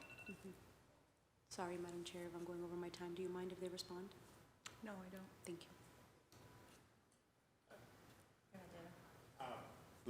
I'm happy to go next, and I apologize if this answer is a little bit of a cheat, but I think the thing for myself would be creating another pool of funds with however much money we get for schools to make these kinds of individualized decisions that my 2 colleagues were just describing.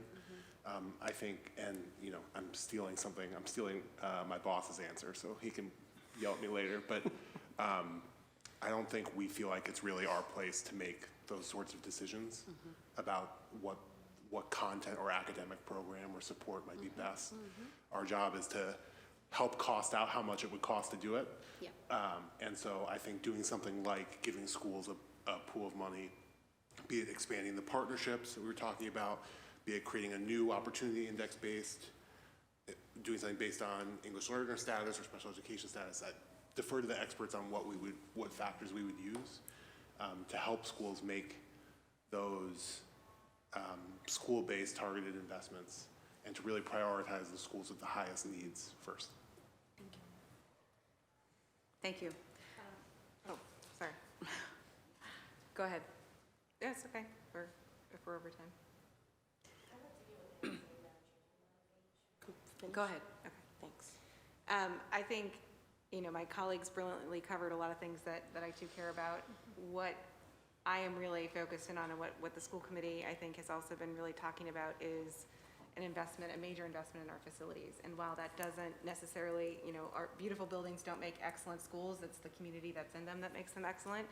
I do think that it certainly provides more opportunities. And so my addition would be not just, investment in capital dollars, but really the people, investment in the people to get it done. We need significant amounts of project managers and, community engagement folks, communications folks, right, to really do that work with urgency over the next several years. Boy, I wish I had gone first. Yeah, we just doubled the budget. Can we move on? Can we come back to this? We have 1 hour left. We have to go to public testimony. Still another round, and it's just 1 hour left. Sure. Okay, thank you. Thank you, Madam Chair. I appreciate the extra time. Okay, no problem. Councilor Flaherty, you have the floor. Thank you, Madam Chair. Obviously, thank you to Nate and his team. Respectfully, I had a difficult time attending this hearing after learning about the Mission Hill grammar situation yesterday, and I can imagine that all of you felt a similar way. I didn't sleep. I was seething after getting that report. I'm outraged and disgusted. I've filed a 17F to learn more about the situation. I can't get my head around the fact that BPS called a Boston law firm before they called the Boston Police Sexual Assault Unit, or that they didn't reach out to the Suffolk County District Attorney's Office Child Abuse Unit and speak with those victim witness advocates to have them come in and speak to those children as young as kindergarten. I just can't get my head around that. As a father, as a resident of the city, as an elected leader, you all know, I care deeply about our Boston Public Schools, the children and the families. I've advocated and supported investments in our schools repeatedly, year after year after year, both the operating and the capital budget. I'm here 20 years. And you know that because in many instances, you and your former colleagues and some former colleagues have sat across from me in these very hearings. And I have felt, especially after the difficult couple of years we've had through COVID, that our school learning communities, that we would have a robust school budget that invested in teaching and learning. We could start focusing on academic excellence. We can start thinking about Boston's economy and the future of our city and those jobs to close those gaps.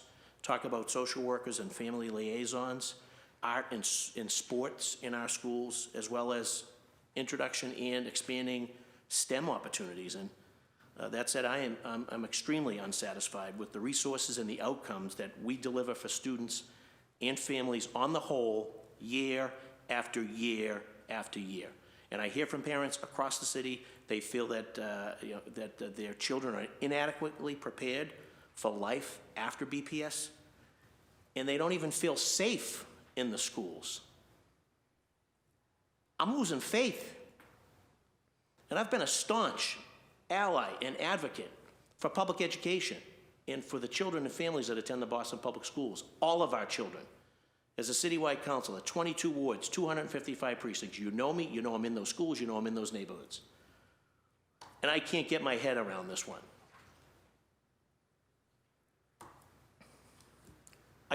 I have questions. I can't even go there, Madam Chair. I'm so enraged. So I'm going to leave it at that, take a TV timeout.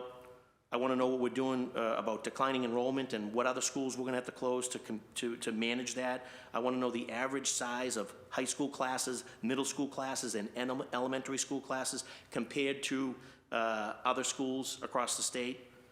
I want an update on full-time nurses and FTE social workers. I want an update as to whether or not our social workers are actually speaking the languages of the students that are in the schools, and are we connecting with the parents? Chronic absenteeism.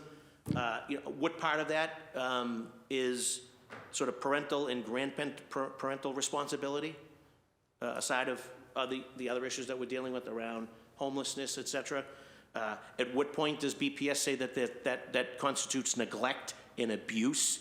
And at what point do we pump the brakes and wrap that child around with very precious services to get that child back into the classroom? The list is endless. To my colleague's point, BPS it's very much like the police department.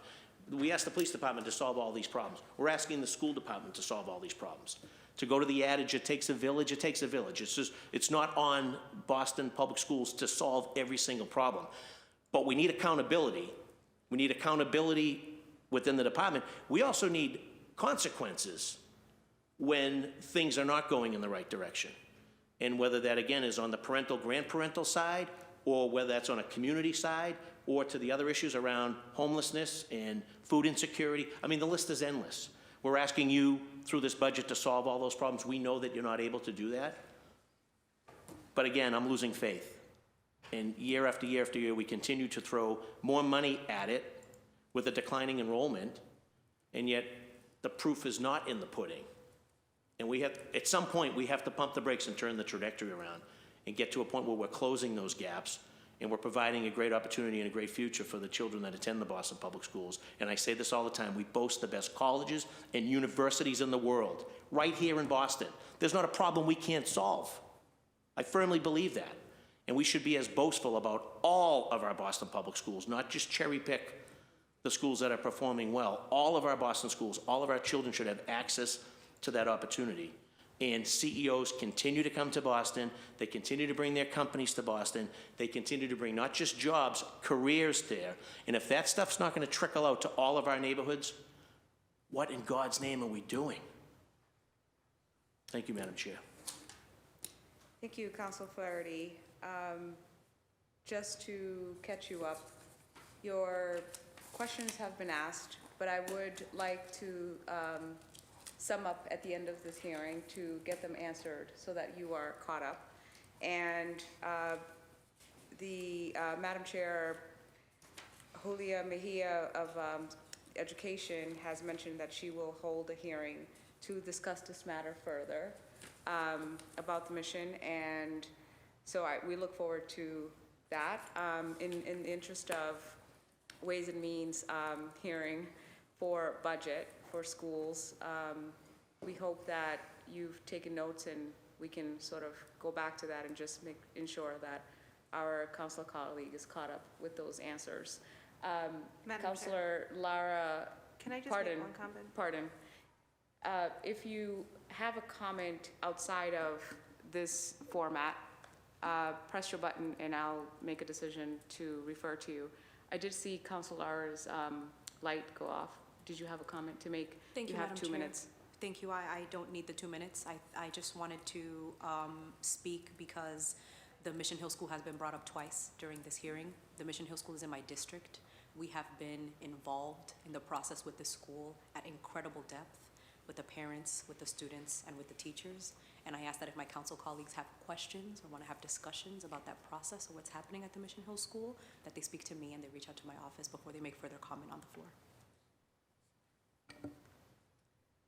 Thank you, Councilor Lara. A lot of my questions have been asked by, Councilor Braden. Why? It's okay. Why do I, here you are on the list. Oh, that's right, you were up there and then somehow you skipped your turn. Council Braden, you have the floor. Thank you, Madam Apologies. Chair. I apologize for my, I had some business in the district this morning, wasn't able to be here for the full hearing. I'd like to talk a little bit about the Jackson Man situation. I know that the school's going to close in June. They had a very strong autism strand there, and I just wanted an update on how successfully those students have been assigned to other schools that have had an adequate and strong autism strand that they can go over. There was some concerns about autism strand students who were residents in Alston Brighton about whether or not we had a suitable placement for them going forward, because the Jackson Man was the school for the strong program for students with autism. So that's the question. And also in terms of just how successfully we have been in having the families get their first choice of reassignment to a new school as they leave the Jackson Man this summer.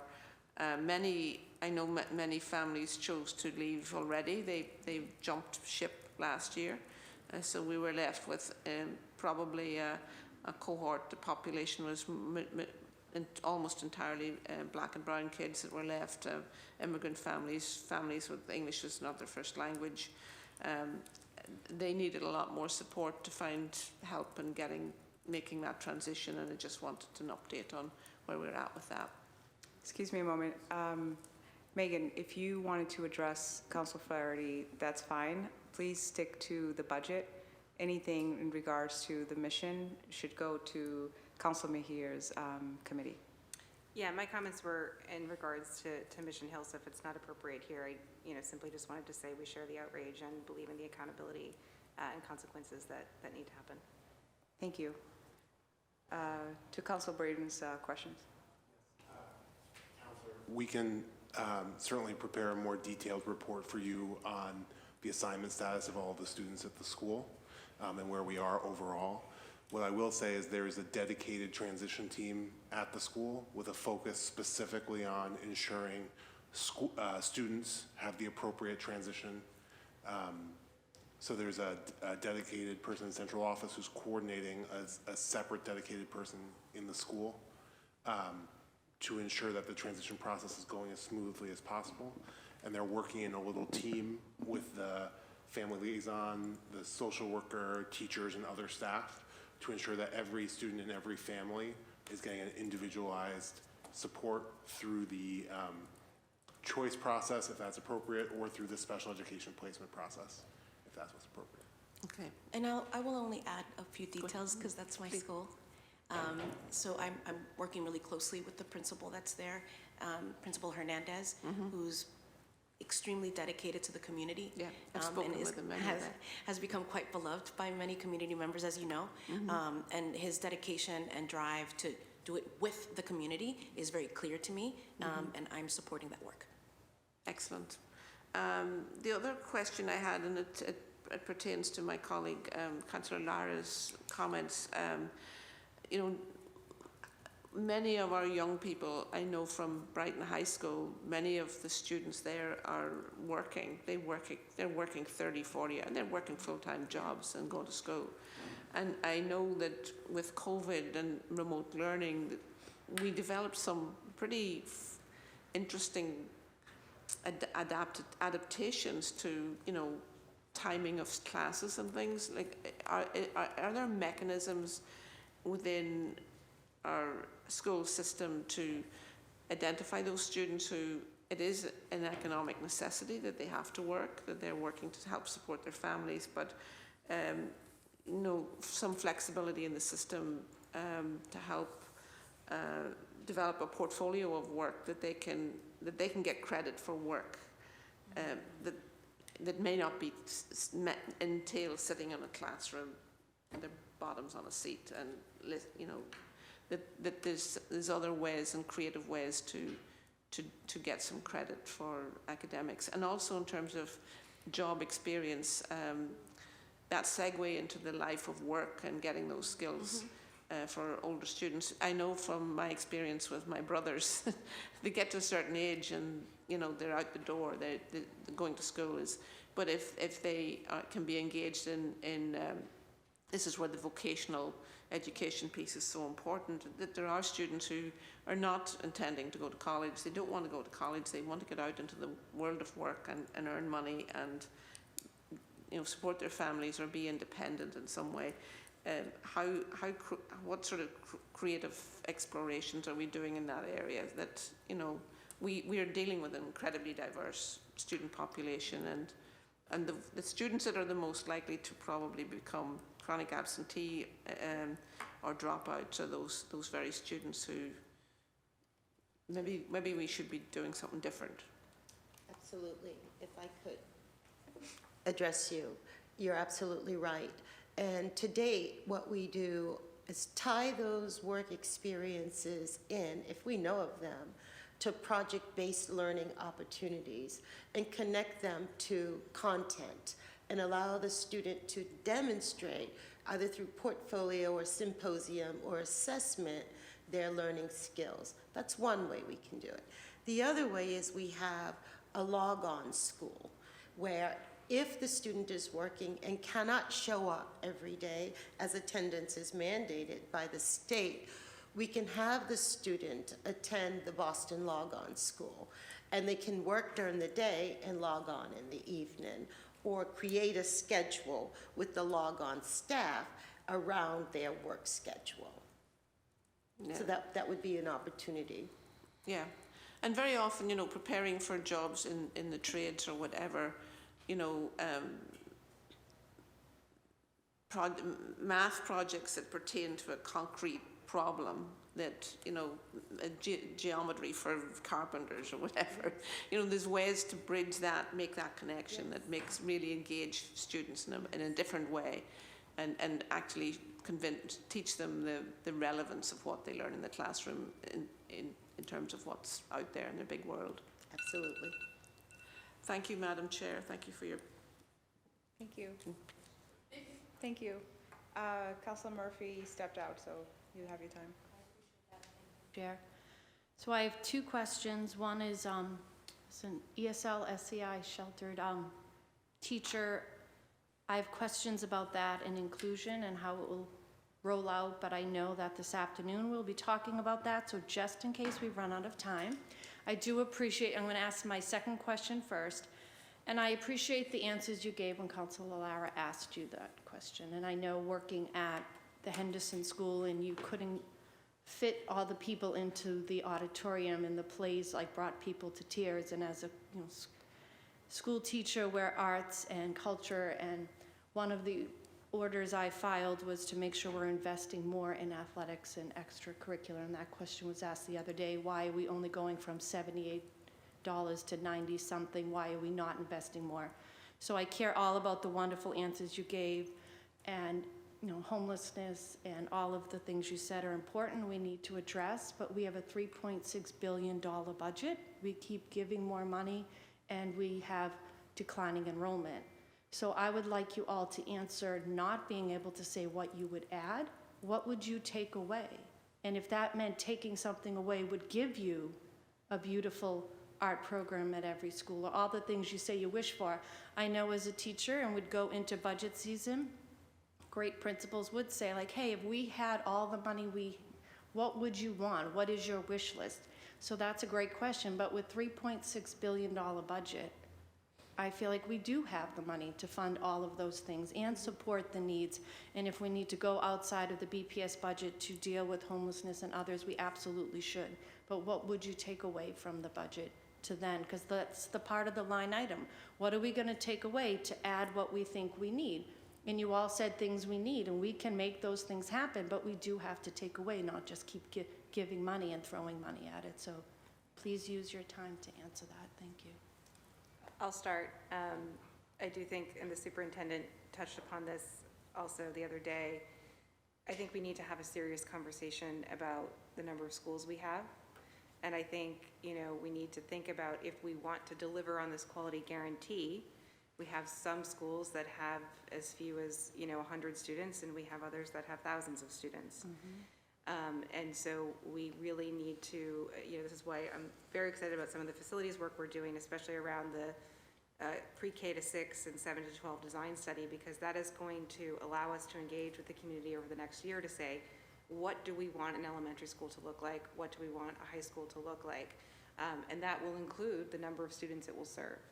And so that is something that we as a community, everybody here in this room, I think I've spoken to probably all of you about this, need to be facing. I would second that, but I would second it with this understanding. In order to right-size this district, we have to first build out our communication strategies and build trust so people don't think that we're depriving them anymore of anything, because there's been a tremendous amount of loss. And so if that's a plan to right-size the district, we need to be talking about right-sizing the district, not just in the boardroom, but in the community, and allow people to think about what that means. And we need to really be thoughtful about how we do it, so we're not marginalizing the communities that have been marginalized the most. And so I think it's a conversation first, but in order to have a healthy one, it has to be embedded in trust and in strong and healthy communication. And I think those are two challenges we're working on. Okay. Anyone else? Who said anyone else? I did. I'm sorry. No, saying, did anyone else want to answer that? Because we know we're already going to have to downsize. We already know we have too many buildings for the school. Okay. Do I have any seconds left? You Okay. have some seconds Because I guess we'll have to go back to that question to get different answers. So my question is, and I'm not sure you know, but I did leave the Murphy to go teach at the Henderson, which is a wonderful inclusion school, so I know what inclusion looks like when it's done right. I also know when I was an ESL teacher at the Murphy School, it was the pull-out model. So I understand the budget and the funding. I totally get all of that, and not thinking that we'd need more right now, but just asking, as we're investing in rolling out more inclusion model, we know that we don't pull out, that the teacher is an SEI certified teacher in the classroom and those services are given directly. So how are we looking at the budget when we're looking at rolling out more inclusive models across the district, which I am in favor of? Seconds left. Yes, I'll just say, please. these are my favorite conversations to have in my 365 days of work. So those conversations, working with schools about how do you redeploy your staff around an inclusive model, those are the kinds of conversations that brought me to BPS, and I'm really excited to be partnering with schools as they get ready to have more and more of those conversations every year. And the only thing I'll ask to add to 1 second, working with the Mendel and the Gardner. I can't hear you. Oh, it's, Sorry. Cora. Just give it a moment. Cora, we can't hear her. I don't know what's wrong. Okay. Go ahead. Sorry about that. That's okay. Sorry, man. You're good. Okay, okay. Working alongside the Mendel and the Gardner, I've learned quite a lot about how inclusion right can be done really well, and really investing in the professional development of teachers and creating really robust teams seems to be one of the formulas, that magical formula of those two schools, and really having teacher-led work around this work and constantly investing in our teachers. So I'm really excited about that work. Thank you. Thank you. All right, very good. Thank you, Chair. Councilor Mejia, it's my turn, but I'll allow you a couple Oh, I'm minutes. sorry. I have a question for the I'll chair. allow you a couple minutes. Just for you. Are we gonna have another round? Yes. I just wanna know what the process is. One more. One more round? Okay, then, okay. That's what I wanted to know. Absolutely. So I just wanted to address something.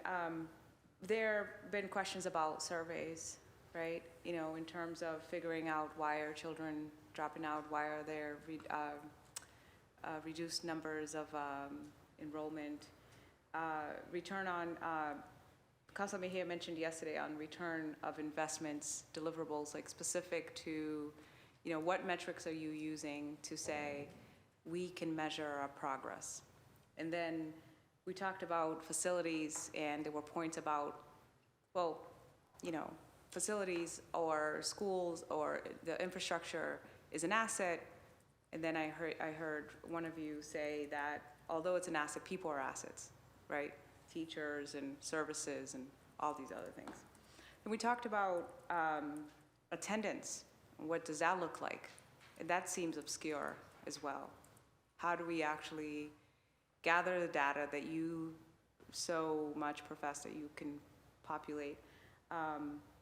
And how do we use it to inform moving forward policies to address the issue? But then connecting, the school committee talks a lot about connecting the budget to its goals, to the needs. And this is what we're talking about. We've listed all of these categories of inequities and how we can distribute or allocate certain amount of monies to address the services that each child in those categories need.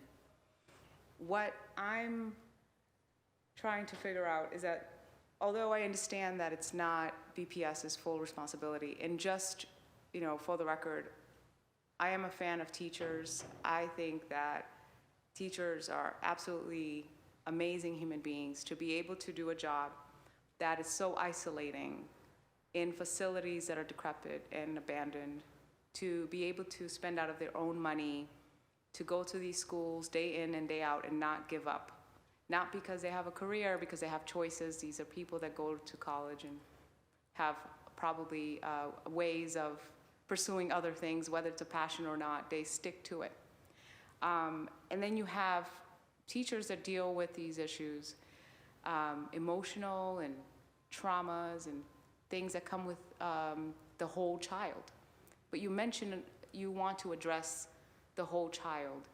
And clearly there are metrics and studies and data that show you how to address that. And I understand that this is a budget conversation. I understand where we are and what we're talking about. But if I am a child and I am a BPS student, I went to Tynan, the Dearborn, Snowden for a year because my guidance counselor told me that I was an immigrant and I shouldn't go to Latin at the time, and so sent me to Snowden. And then I said, I still want math and science. I wanted to be an engineer, right? Was cool. I took on French at Snowden and learned it really quick, and then went on to O'Brien. I took the test again, but the second time you're only allowed to go to O'Brien. I went to O'Brien, and the facilities there were much better than the Dearborn at the time, right? And the Tynan is small and and I remember that the teacher, my EL teacher, had to sit us in a tiny little table on the side, and you felt isolated. I also remember, not having water accessible. I remember being cold. I remember being really hot. I remember the food being horrible. I remember throwing up from the food. I also remember in high school going through the issues, and like Council Lara, I had to work 2 jobs to save money to bring my brother and sister from Cape Verde Islands. I was 15 in high school, working 2 jobs. While I would skip school, no one would know, because I would pass the tests. So they would just give me a P or whatever. You could look at my report card and verify. The thing is that I was going through a lot, and there were no services, and I'm really happy to hear this, that you're trying to address the whole child. But I remember feeling like I deserved nothing, because Dearborn looked like nothing at the time. The buildings were horrible. And the vicarious trauma that you suffer, whether intentional or not, in an environment that is completely decrepit, is real. Subconsciously, we are what we're around, right? We are our environment. And so the idea of efficacy and the idea of the whole child, I went on to fostering 17 children, and all of them in BPS. And I would also provide in-home therapy and intensive care coordination to BPS students. I worked with DCF as well.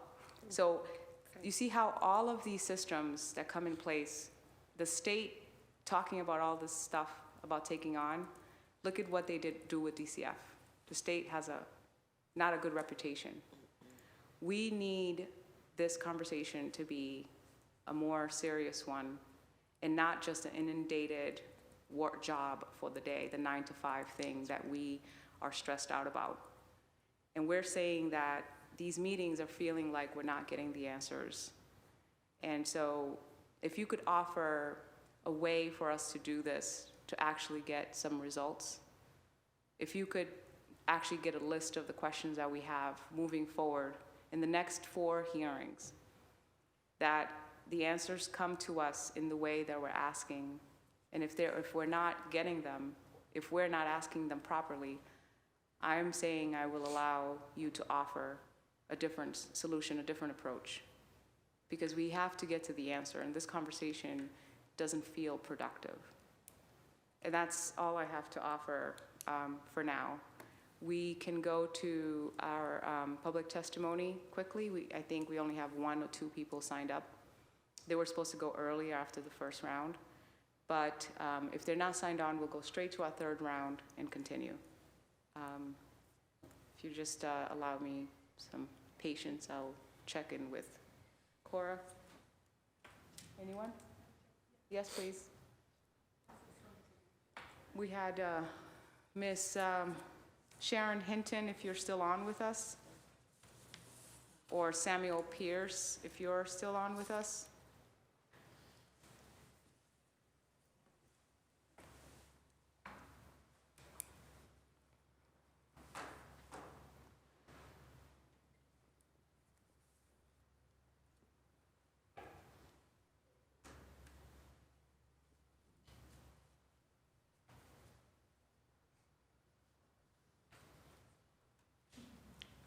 Maybe we waited too long. My apologies. We want to center the public and their testimonies. Yeah. And our council colleagues all agree that this is super important.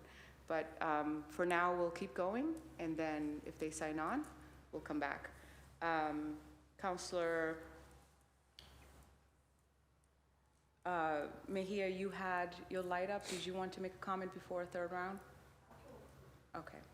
Then we're going straight to Councillor Murphy, actually, who's at the top of the list. Again. Awesome, thank you. So I do have one more question about the budget. Not sure if you tuned in, but my maiden speech was about the mental health crisis our children are suffering through. I do have a hearing on May 6th. It's an extremely important issue that we have to address.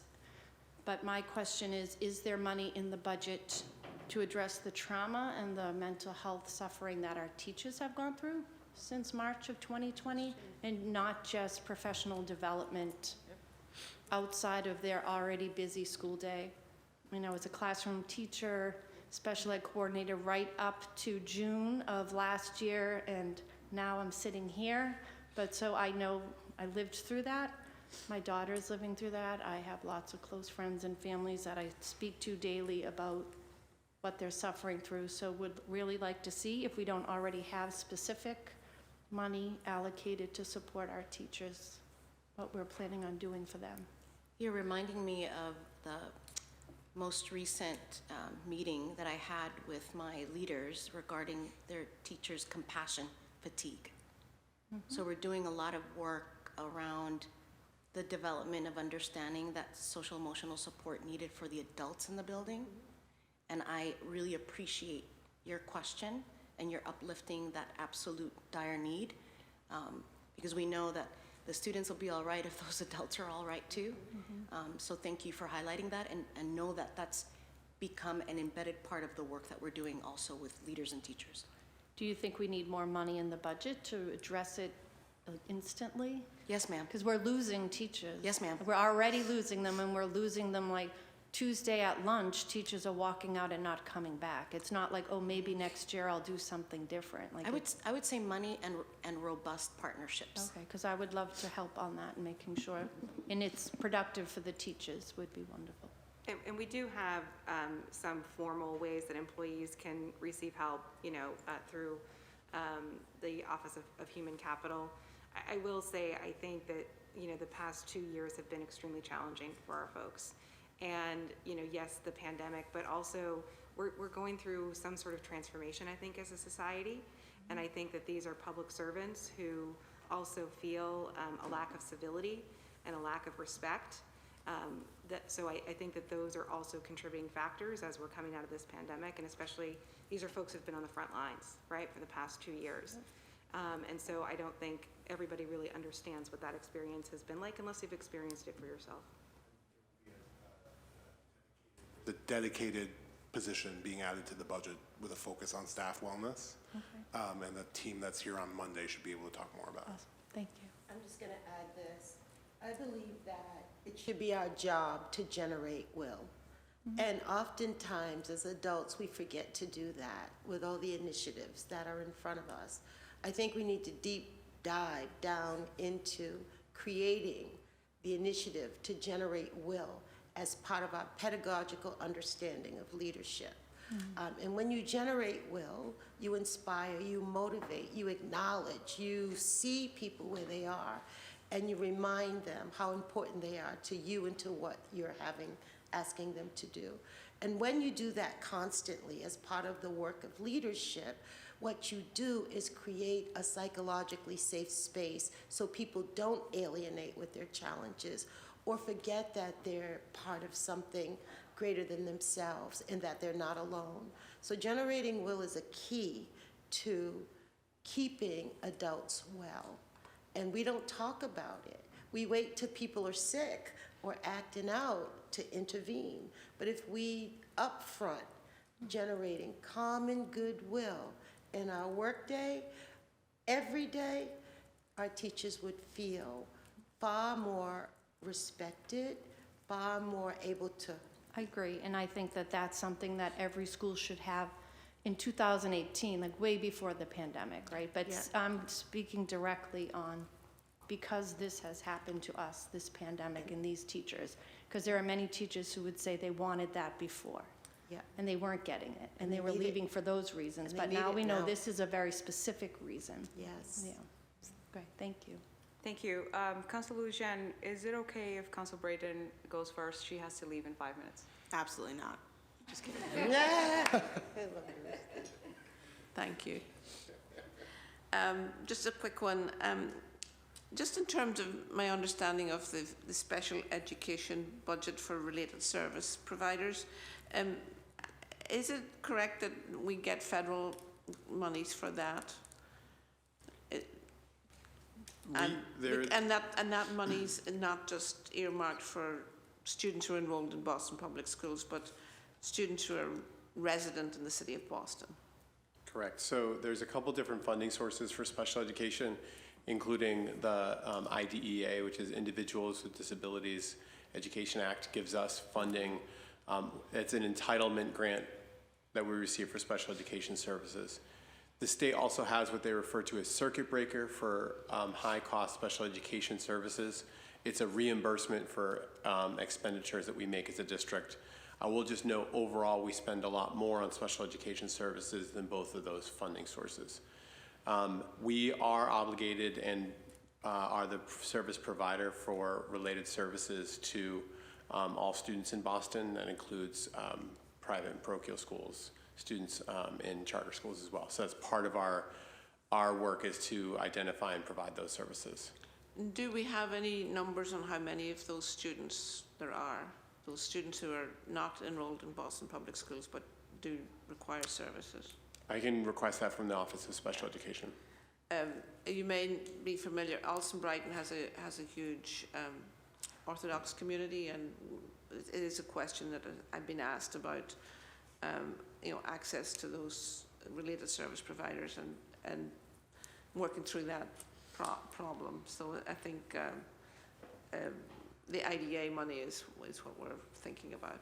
And I'll just note that we have, as part of the process, we consult with the Archdiocese, we consult with Jewish schools and other private schools in terms of their Title I allocations and services. So they also receive services through Title I, which they're entitled to. And so it's all in consultation, meaning that we work with them and identify their needs, identify their students, and make sure we provide those services. But I'll get the specific details from special education. And does the same apply to English language learners who are outside of the public school system as well? Absolutely. Through that's primary funding through Title II. Excuse me. It's Title III. Excuse me. I knew I had it wrong. Title III is the funding for English learners, and we also do provide services in consultation with those groups. Okay. Thank you. Let's see. I think that's all. I'm tight for time, so that's all I have for now. And I'd really appreciate some numbers on the number of students that are outside of, not enrolled in BPS, and just to get some head around that issue. I really appreciate that. Thank you. Thank you, Councilor Braden. Thank you, ma'am. Councilor Lujan.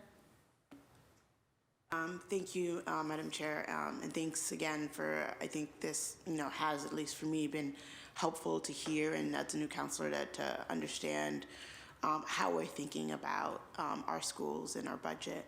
I'm just going to express my frustration regarding collecting data and doing nothing with it. Just doesn't make any sense. In some ways, I'm very skittish about data collection because there's so many privacy concerns, but here we're trying to build and grow out. I'd like us, if we have data, qualitative, quantitative, that it not be sitting there. Part of that could be capacity, right, and having that leadership in central office to make sure that we're using that data. If it is, like, we need more staffers, we need more people in-house to be able to really analyze and do something with that data and have it inform policy. Let us know, because I think that's important. And then two, and I think this is what the quality guarantee is getting at, but just like in simple language. And I think, also looking at this time as an opportunity, right? We're reconfiguring from K to 6 and then 7 to 12. What should every school have? And I mean that in like layman's terms, because I think if you connect that to the communication issues that we're having, I think it could go a long way if you can tell a parent that if your child comes to the school, like, not these theoretical things that I think are important, right? Like, emotional and, wellness. I think that's great, but what does that translate to? That translates to social workers. It translates to access to athletics. And if you can't, for whatever reason, if you're not able to play basketball at this school, here's an opportunity for you to play basketball. I think those real tangible things, and I hope that's part of this process, that we'll be able to develop a one-pager or a two-pager that says, this is what we're guaranteeing in every K through 6. This is what we're guaranteeing in every 7 through 12. And then doing that at the front end, that will make it really a lot easier for these conversations around school closures, especially if you get buy-in on the front end and if you involve every school in that conversation about what each school must have. So that I go to these schools and it breaks my heart when students tell me, like, this is what we don't have. And we know that other schools have it, so why don't we have it? And that wasted potential, because that's what it is, right? That there could have been a future basketball player at that school. There could have been an artist. Just because a student goes to BAA doesn't mean that they shouldn't have the opportunity to play baseball, right? That they shouldn't be able to exercise that muscle, right? They just may have many more talents than I have, right? But we need to be able to nurture that. And I think we need to be able to promise that for each school, not these like theoretical, there'll be a family liaison, and there'll be a parent, and that family liaison will establish a parent, make sure there's a parent council at every school that, where parents are very involved. And we're gonna there's going to be 3 nonprofit organizations that are tied in and keyed into the school. I think that those are the things that I think parents wanna see that will also help with declining enrollment. Yes. I think that, so.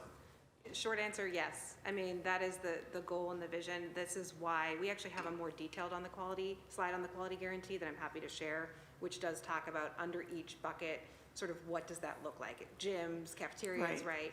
And our Libraries, yeah. libraries, right? Our expectations are really low because so many of our schools don't have some of the basics that we would expect. And this is why the facilities work is so What did you say, important. Dr. Mack?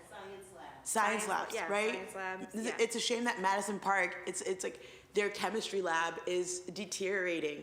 And they're supposed to be a school that really is funneling our kids into the vocation, and access to labs is an important part of that. We have all these lab and life sciences jobs, so. Yeah, absolutely.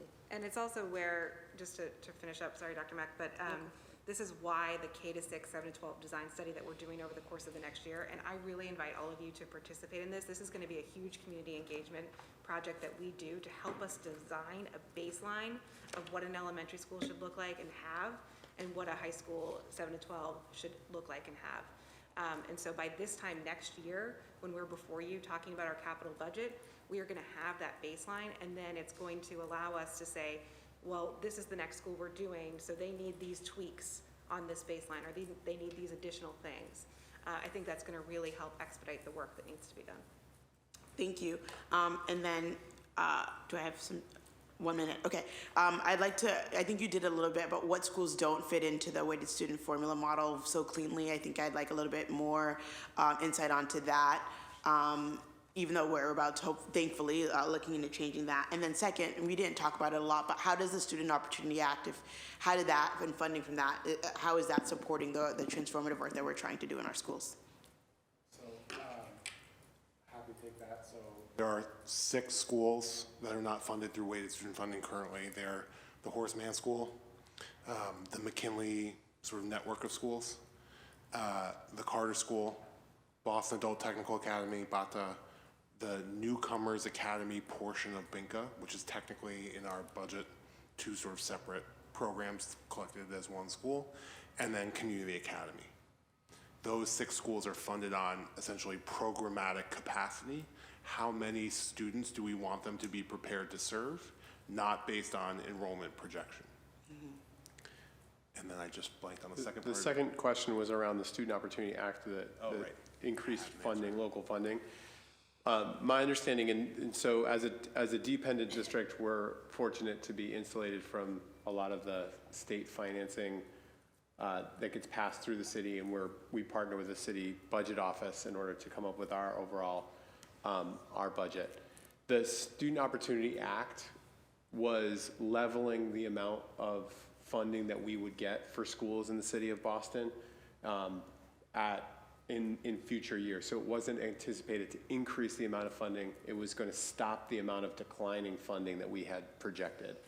And so it was the 3-year, $100 million commitment when it was originally made was a down payment on the anticipated revenue that would come from that in future years. But I would defer to our partners in the budget office to be able to explain better how the state revenue overall impacts city finances. Thank you, and just thank you, just want to thank you. I know this is hard work, and it's also, you don't do this work just for 9 to 5. You do it because you care about students, and these are hard issues because we expect probably too much from our schools.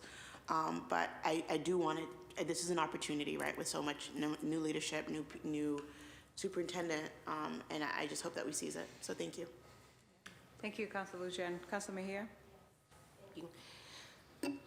So first, I always just like to uplift Councilor Lara because I always love to acknowledge that for you, the personal is political. And when we bring our hearts into these discussions, no one can ever challenge that. And I so appreciate your vulnerability in this space and how thoughtful you are in your questions. So I just wanted to just quickly, while I have my 2 minutes left, just talk a little bit about something that Dr. McIntyre talked about, which is one of the reasons why I love you so much, is because your intentionality around truth and communication and rebuilding trust. You know, I feel oftentimes my relationship with BPS is like an abusive relationship. I keep trying to get out of it, and I keep coming back for more. And it hurts me, but I always believe that you're gonna do better, and I'm just gonna trust that. And I think when we're talking about these hard conversations around right-sizing the district, we're not being honest with families, and we do this whole dance around. But if you just rip off the Band-Aid and say, this is what we need to do and here's why, people might be able to understand it differently, especially families who have been displaced from their homes, who have experienced so much trauma. If you could come to them with some real empathy and not the bureaucracy that we always hear, then I think those conversations will look different, because then you're able to be vulnerable alongside these families and also hold yourselves accountable to how we got here to begin with. That level of accountability and humility could really go a long way for families. So I just want you all to really think about your communication strategy around the hard, difficult decisions that are coming down the pipeline. Councilor Lara had a really excellent question around what would you add and what would you need, right? And then Councilor Murphy had a rebuttal. What would you take away? Because we do have to make these hard decisions. But what I struggle with is the deficit lens and how we approach this conversation. We shouldn't have to take away to provide our families with what they need. And I think that, you know, it's not about what we're gonna lose. It's about where the political will is to fund. And so the thing that I'd like to ask, and this is something that I've heard in a lot of different spaces, and I love you all, but I have to say, you know, people talk about central staff as top heavy. So why sacrifice programming when we need to reevaluate what's happening in administration, right? There's something just to think about for us to consider. Councilor Murphy talked about teacher support. And Nate, you're the longest one here. I'm gonna keep going back to you, Mr. Kruder. I talked about this in 2020. I talked about it in 2021, that the mental health crisis is gonna be the next pandemic, and our educators are going to need supports, right? So I'm glad to see, Mr. Bloom, that we're investing this year. But it goes back to, why has it taken us this long to address this problem when we've been talking about it year after year? So that's just, it's a hypothetical question. You don't need to answer it. I'm just going off here.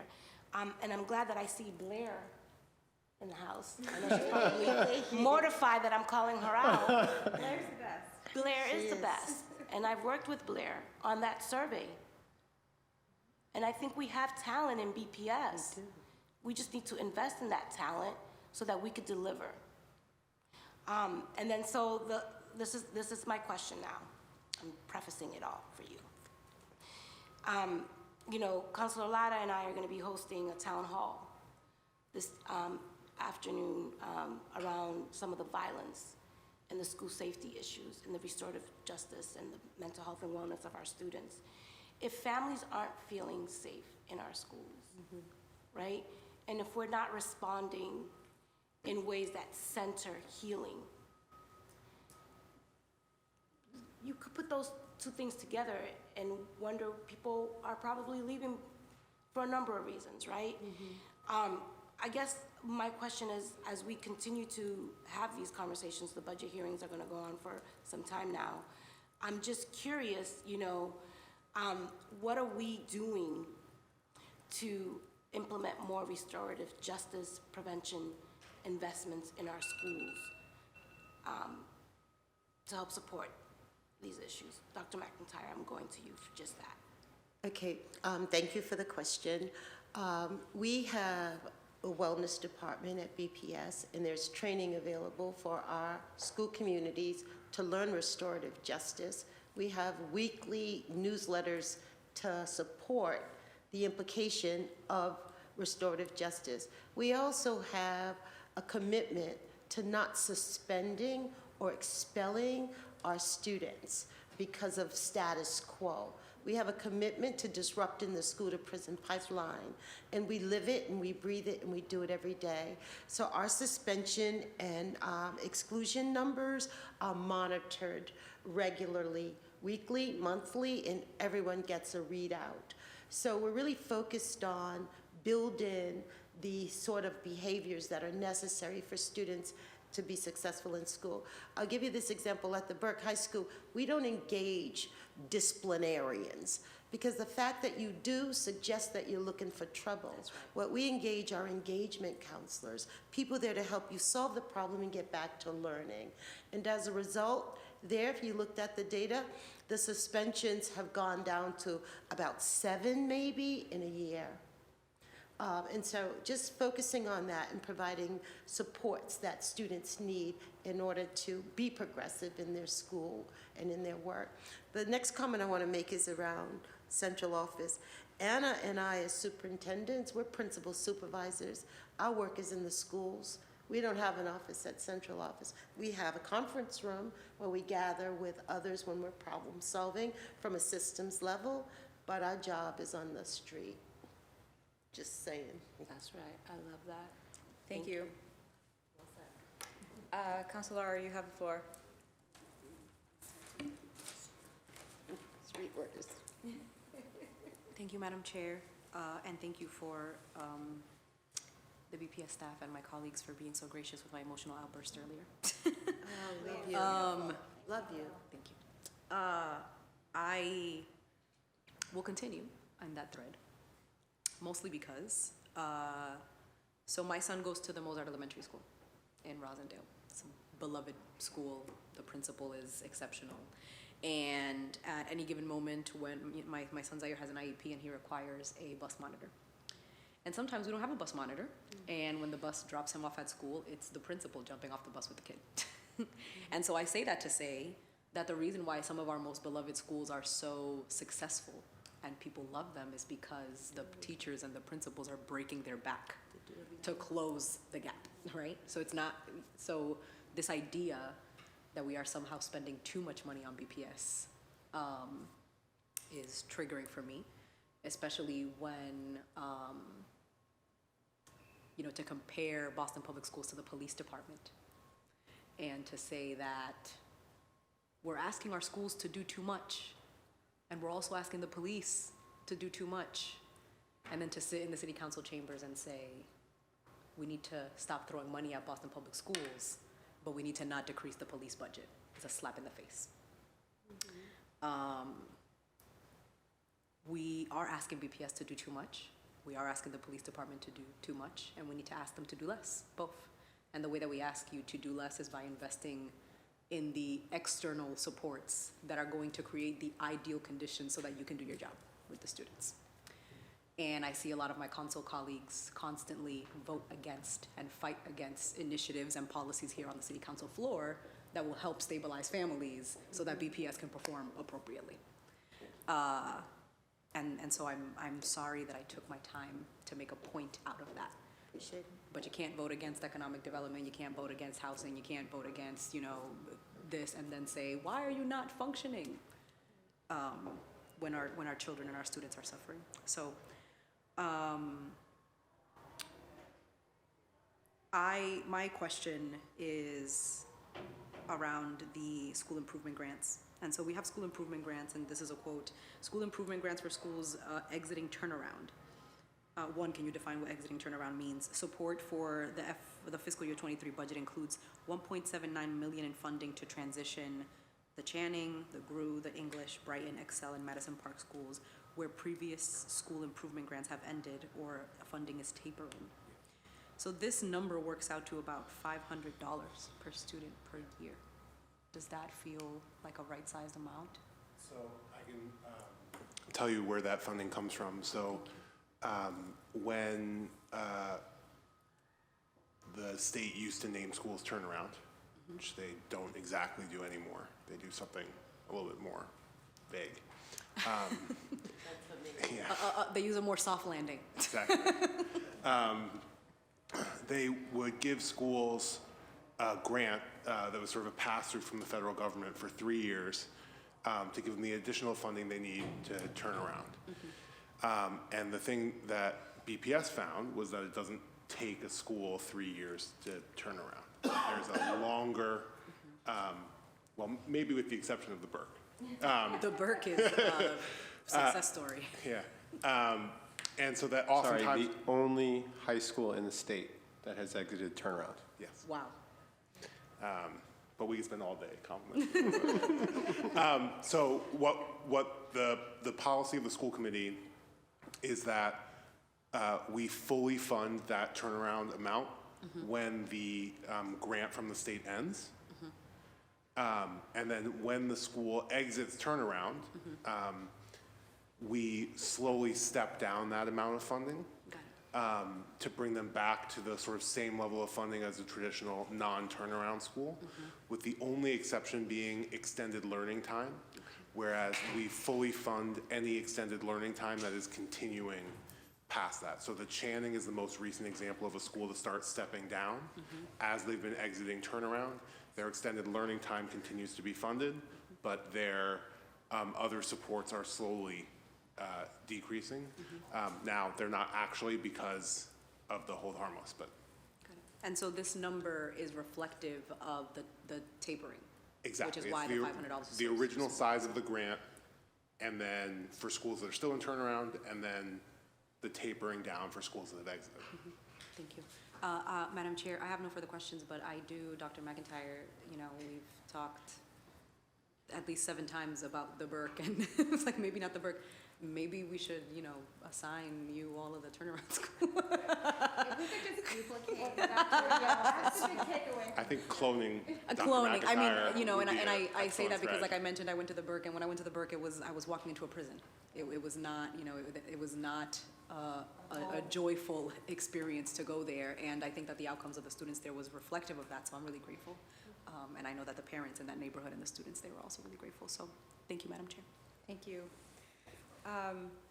We're coming to a close, but I have a couple of questions in terms of diversity. I know we touched a little bit about it yesterday, and today one of you mentioned professional development for cultural competency and inclusion and so forth. This is just a courtesy reminder to submit the questions about equity that I've submitted to you a month ago. And I've sent a reminder asking that be put in a PowerPoint format, so for public consumption. I think all the equity questions were in bold, and we cannot look at or just say that we have data available unless we are seeing it.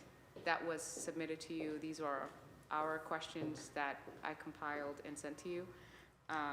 So we can talk about equity at a different hearing. I don't know where that fits because I don't have the calendar in front of me, but my questions in terms of, I know that you have invested, I think, I forget, it was like a little over $1 million in terms of professional development or into looking for more Black and brown teachers. Yeah.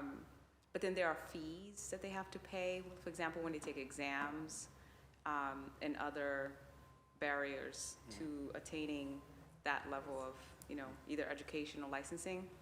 And so I'm asking that you highly consider investing funds to waiving that fee or to pay it for Black and brown teachers. Also, in terms of your inclusion, or I don't know if you do race and inclusion, professional development, that you hire, that you're ensuring that that person is not just a privileged brown person, but a Black woman or man, that we are intentional about what race and inclusion looks like.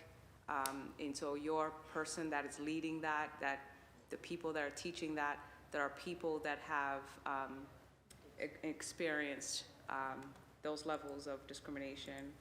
And then just my question then is your ratio of service per pupil. If you don't have it today, it's okay. But I would like to see that, so ratio of service per pupil in social worker, with psychologists, guidance counselors, dean of disciplines or engagement counselors, as you rename them, liaisons, your teachers, your speech pathologists, any type of special ed, any type of specials that you offer, your interpreters, any type of case managers that, or parent partners, any type of agencies that you have partnered with in order to provide outpatient, in-home, in-school outpatient services, any type of therapeutic mentoring. So any external contracts, third-party services that you have contracted in order to address those issues. My question is going on record, and I'm asking for them to come back, or you can include it in the equity presentation. We really need to look at those things in order to make sense out of them. Today I heard, again, about facilities, and Megan, then you went into explaining that this time next year, and hopefully not this time next year, hopefully sometime in the fall, we can discuss your protocol or your process to prioritize what schools get rebuilt, what those facilities should look like to address the whole child as you are trying to achieve. Also, with the school committee, the school committee both and the Boston Teachers Union have put together certain protocols in terms of meeting those goals for whole child. And that would encompass that you are looking at holistic health in order to address the whole child. I'm not going to, myself, I am nobody. I'm just a woman, a parent, and hopefully a good one, because that is my only goal in life. But I would like to do the community justice as my colleagues. I love them dearly, and you can see you got a nice bunch here, and we are all talking about this. When we talk, it's like we say what each other is thinking.